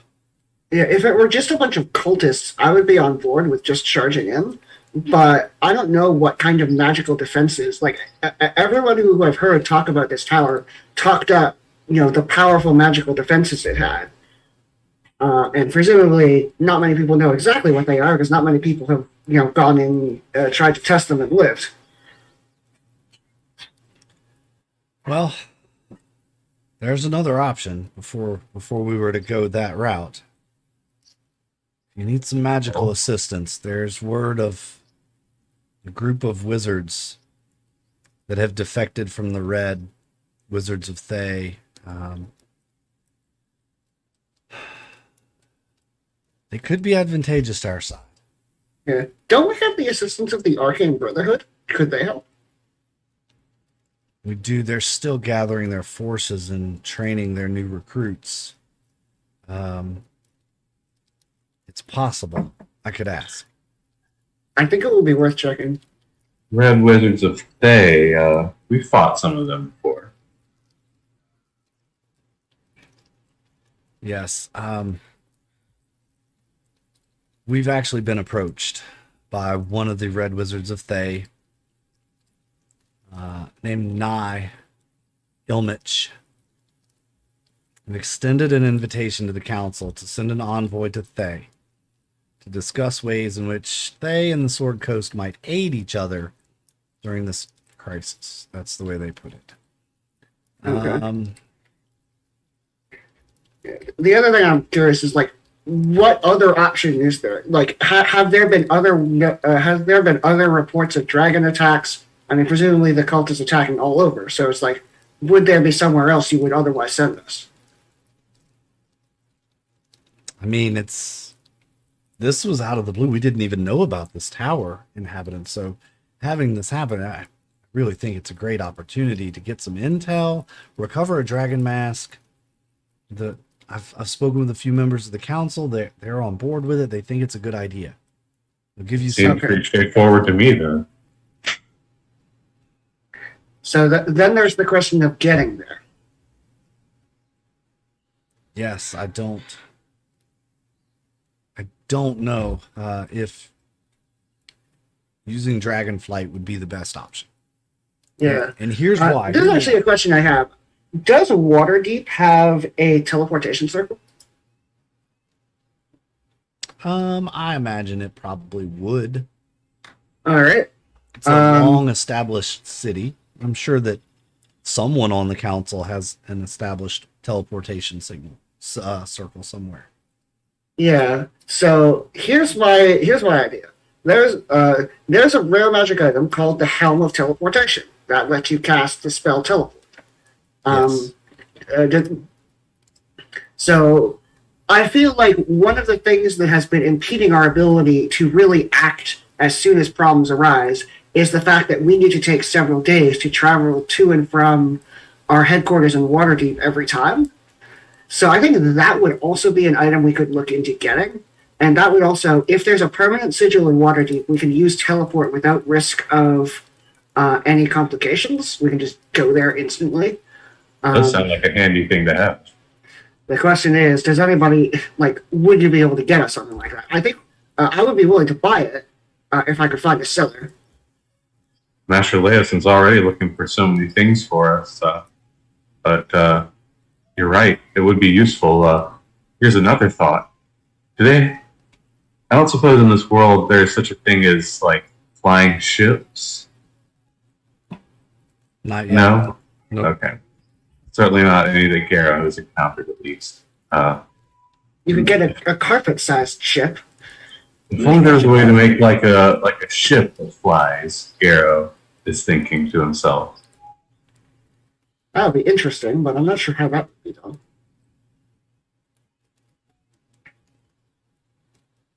Yeah, there is not a. You can get a flying carpet. Yeah. Travel about the speed of a horse, though. Maybe a little faster. Donnar does have a way. I could get the party from anywhere back to. Actually, so yeah, I could get the party from basically anywhere back to Waterdeep. So I suppose now that I'm level 11 and have a specific spell that lets me do that. So I suppose the big question is getting to the places we need to go to, and. Perhaps we could ask our new dragon friends if they would be willing to give you travel nearby. My fear is, should you be seen on Dragonback, it may tip our hand of the Alliance, and we may be showing our cards. It would also immediately alert them that something dangerous is on their way. So this, yes. I feel like the teleportation is less conspicuous. Do you know if there's a teleportation circle in Parnast, or are they too small of a city to have something like that? Parnast may have. Let's see. There's also that Hunter's Lodge where we stayed for a while. I wonder. Oh, I missed that lodge. It was nice. No, they wouldn't have one. They're a small village. Okay. Yeah. So. All right, I'm going to make an Arcana check because Donnar doesn't actually Donnar is not a wizard, so I'm going to see how much you would know about this spell and like whether you can teleport without a sigil. Just because I brought it up, when we teleported to that lodge, there were teleportation circles there. I seem to remember. Mm-hmm. There are like 3 of them, like in front of the lodge. Yeah, so it's possible for us to access them, but. So with the 16 Arcana, would Donnar know how a teleport spell works? Yeah, I mean, you would understand how a teleport spell works, yeah. So the reason, if there's a permanent teleportation circle, you can get there without complication. You just say where you want to go. Without that, it sort of becomes a process of how well do you know the place, how well can you describe it to the spell, and the less you know it, the more likely there is for you to either like show up somewhere similar but could be anywhere, or have what is known as a complication. And the complications can be basically anything with a spell like teleport. Yeah, I remember when we teleported that last time to the lodge, we read a piece of paper and there was a circle on the ground, and that took us there. But I don't know, maybe that was a unique type of circle. Yeah, there's a spell called Teleportation Circle, but Donnar can't know it, and then he's only getting this teleport spell from the Helm of Teleportation, which he cannot otherwise get. Garo's head is spinning from all this astrophysical talk. Yeah, it's like this isn't super Donnar's area of expertise, but he does study magic a little bit. Another possibility would be to see if Otto would be willing to drop us off back in the area, as it is pretty much on our way home, and we could perhaps land at night and infiltrate by dark. Oh, I love that idea. If Odo would be on board with that, I think that would be a good idea. I like the idea of infiltrating under dusky darkness. Yes, Master Leosin agrees. That is a solid plan. Perhaps you could go somewhere near the South Wood, between the South Wood and the Grey Peak Mountains. She could drop you there.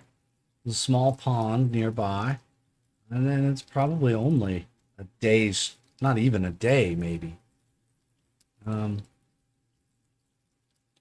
mountains would block the view of anyone approaching from that direction.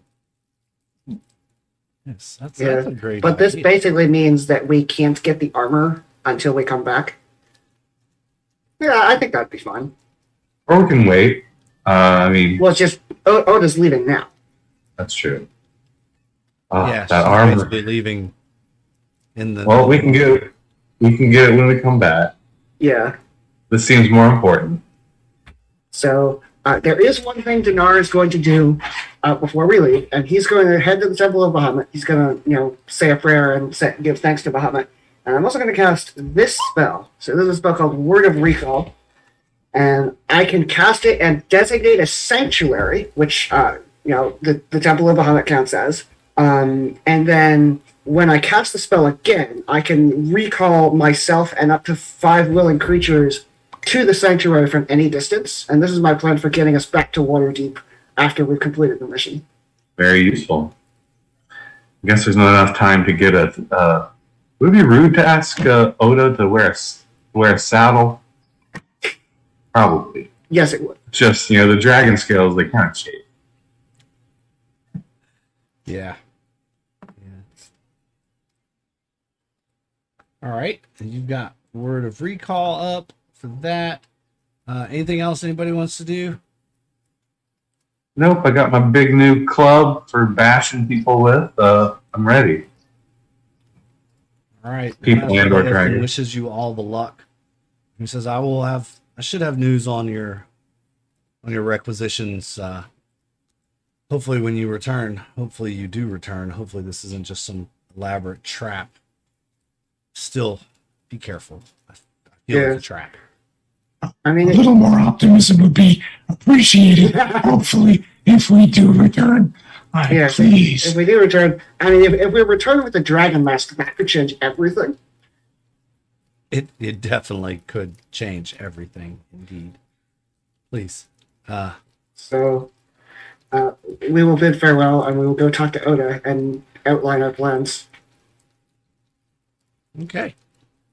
She's on board. It's on the way. It's not that far out of the way for her to make that swing down to the South Wood and drop you off nearby. She's fine with that, especially if it helps the mission.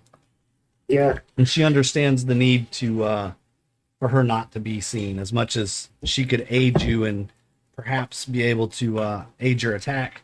It's probably best that she's not seen. Yeah, probably best that you're not seen, and also we don't know what kind of crazy magical traps the tower has, and if you're severely injured, that could be a huge blow.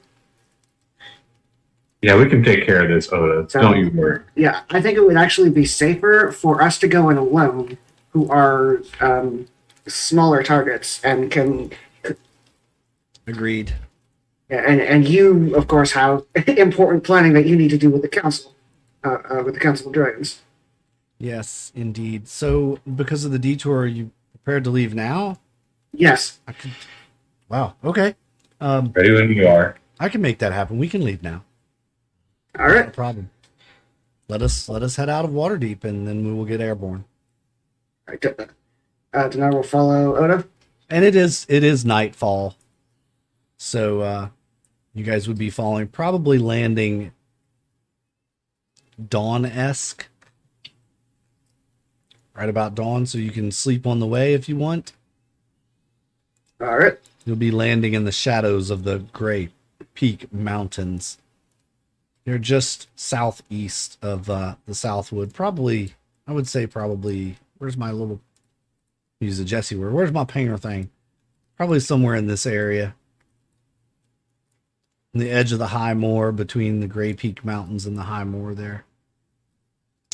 Sounds good.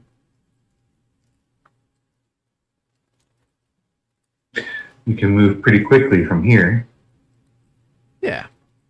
with our various flight abilities. All right. And So, you all can sleep through the night if you want. Get a good rest in. Eat your ration breakfast, whatever. As the sun comes up over the mountains and she touches down, you can see the rays of light radiating up through the sky behind the mountains. Long shadows are cast down upon the high moor. The Serpent Hills to your south. And, she lands. I'm also going to swap out and grab Dispel Magic on my spell list. Call it a hunch. Okay. Thanks again, Oda. Indeed. Safe. I want to see you again. Yes. And hopefully with a blue dragon mask, which we can discuss this at a later time, but if you think that you could hide it somewhere where the cult would never find it, I'd be on board with that too. Absolutely. Yeah, whichever color you want is yours. I promise. Absolutely. And with that, she thrusts off from the ground, leaving big gouge marks in the grass, and kind of the wind off of her wings buffets against you all in the cool morning air. And to the east, you travel into the mountains, into the Gray Peak Mountains. We've got, the handy flying broomsticks, as well as Garo's flying boots, and then Donnar's But ability. it seems like we have to go through the maze to get into a portal to get in. I was just talking about getting us to the. Oh, yeah. Getting there, we certainly have plenty of ways to do that. Yeah, you have to get to the village first. But we should certainly not fly directly. Yeah, you can. I think we should enter the. I think we should enter the village under the cover of night. I think we gain a big advantage by not walking in out in the open. Garo says this in particular because he now has the ability to turn invisible in dim light or shadow. So at night, it's just turn invisible whenever you want. Yeah. And Garo's like, I would really like to put that to some use. So I suppose this person that we are going to meet with, we'll just know them when we see them, right, Ellen? I can hopefully recognize him. He was fuzzy, but I saw enough of him. Did he give a name? He did. I can't remember what it was. Iskander, Iskander, I believe is how you spell it. All right, so we're looking for a scan. That should be easy enough. Yes, Iskander, Iskander. So we'll travel to just outside of the village, maybe wait until dark to infiltrate, and then go and find this hedge maze. Does that sound like a good plan to us? Yes. Yeah. All right. Sounds great to me because I love shadow. Awesome. I think as we'll start to kind of wrap up here, because this is a good place to kind of wrap up. As you approach the late afternoon, having traveled through the Gray Peak Mountains, occasionally having to land or fly great heights to get over hills and mountains, resting throughout the day, you see beneath you the sprawling village spreading out on the north side here. To the south of the village is a large tower kind of looming over everything. It's I wish I had a handout for this. Maybe I do. Let me see. Is there a handout for the tower? Nope. For all the monsters there is, but not for the tower. Okay. It is a very large tower, however. Its shadow kind of looming over the village. The hedge maze is enormous. It is really, really big. When you thought of the hedge maze, you perhaps had a picture in your mind of what it might look like. However, I just threw a picture of the tower and the hedge maze in the Discord for you guys. It defies all like thought and vision. The dragon is not on top of the tower. Yeah. So, it's massive. This hedge maze wraps around this thing, filling the entire void between the town, the tower, and the mountains behind it. So that's like almost half a kilometer in diameter. It's massive. Easily to get lost in. Obviously, this is going to take some skill to navigate through this maze. And presumably we can't just go over it because of reasons. You haven't tried. We could try flying over the maze at night. I think that would be the best, time to do it. Although it'd be dark, so maybe not. But you would be invisible. Yeah, I would be invisible, and I can see pretty well in the dark, but not obviously as well as in the daytime. I can only be invisible if I'm in shadow.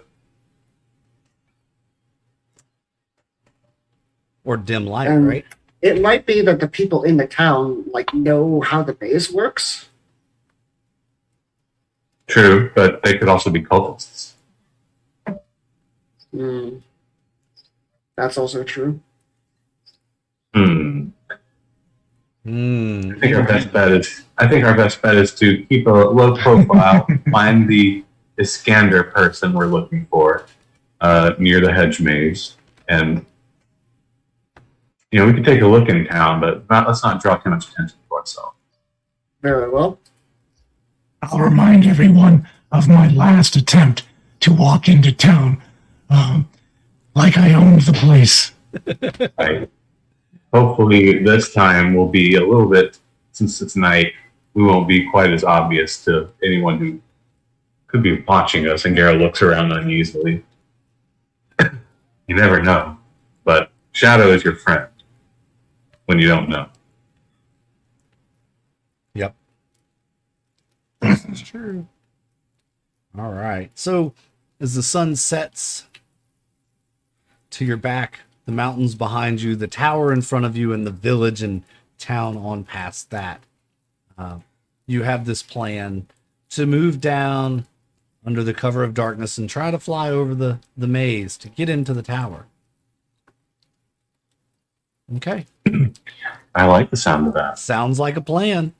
We'll see. I have a feeling it won't be quite that easy, but I think that's a good way to start. It's a plan. We shall see if that plan is successful next time on Tyranny of Dragons, Rise of Tiamat, here on United Venture Company. Thanks for hanging out with us today, everybody. We really appreciate it. And we hope that you enjoyed this episode. If you did, give us that big thumbs up, like this video, ring the bell, and subscribe to the channel so you can get notified every time that we go live with new content, whether it's Dungeons and Dragons, Tales from Luke, Delta Green, or something else that we're playing one week. Make sure you're also on the Patreon support page, helping us grow our channel. I want to say a big thank you to our Patreon supporters, Lord Thorin, Aaron, Nathan, and Two Wolf Design. Thanks so much for supporting the channel. And thank you all also for the 1,000 watch hours that you have given us on the channel. That's amazing. We love you all so much. Thank you, thank you, thank you. We are getting there. We're getting there. I think it's 4,000 hours of watch time that we need. So we're 25% of the way there. Now we just need a bunch more subscribers. So we're at 50. Let's keep growing that number. What else? Check the Discord for the schedule. We've got new games we're playing this fall. So as the schedule changes, as we wrap up games, there are 3 chapters left in this one. And I think I'm actually kind of surprised by that. I feel like the cult is not that close to being defeated. But hey, who knows? Well, maybe they're not. We're getting ready our strike plan. Yeah, I guess this module is called Rise of Tiamat and not Fall of Tiamat. There you go. You're clever. See, there you go. You figured it out. So yeah, Rise of Tiamat. Now we'll see how it goes. We'll be back in 2 weeks with this one. Next week is Tales from the Loop on Saturday. So make sure you tune in for that. Let's see, Patreon. Oh, go over to our friends at the Weekend Woodshop. Check them out, Weekend Woodshop on YouTube. They are currently working on a dice tray that they're going to release for purchase, and we're going to debut it here on the channel on one of our games. So make sure you go check it out. Probably Tuesday night, we'll be here with the dice tray live for Weird on Tuesday night. So go check them out, the Weekend Woodshop, or over on Instagram, Weekend Woodshop as well there. They already have a preview video up on their Instagram page. So check out their cool dice tray that they've made. We might even be able to UAC brand it. That'd be kind of cool. If only we had a branding iron. Anyway, that's a whole nother story. A whole nother thing for us to get into. Until next time, folks. Thank you to Teo, Donnar, Owen, and Garo for your excellent playing today and for this entire campaign. Y'all have been a fantastic party. Can't wait to see how you wrap this one up. It's going to be great. Thanks so much. Yeah. I'm Jackal Crossing, your Dungeon Master, and this is United Adventure Company's Rise of Tiamat in the Tyranny of Dragons, episode 10. So we're Yes. getting So something. Stay out of our hedge maze towers. yeah, something. Thanks for tuning in, everybody. It's been the United Adventure Company. Until next time, stay out of our dungeons. Bye, everybody. That was interesting. I'm pretty sure that was.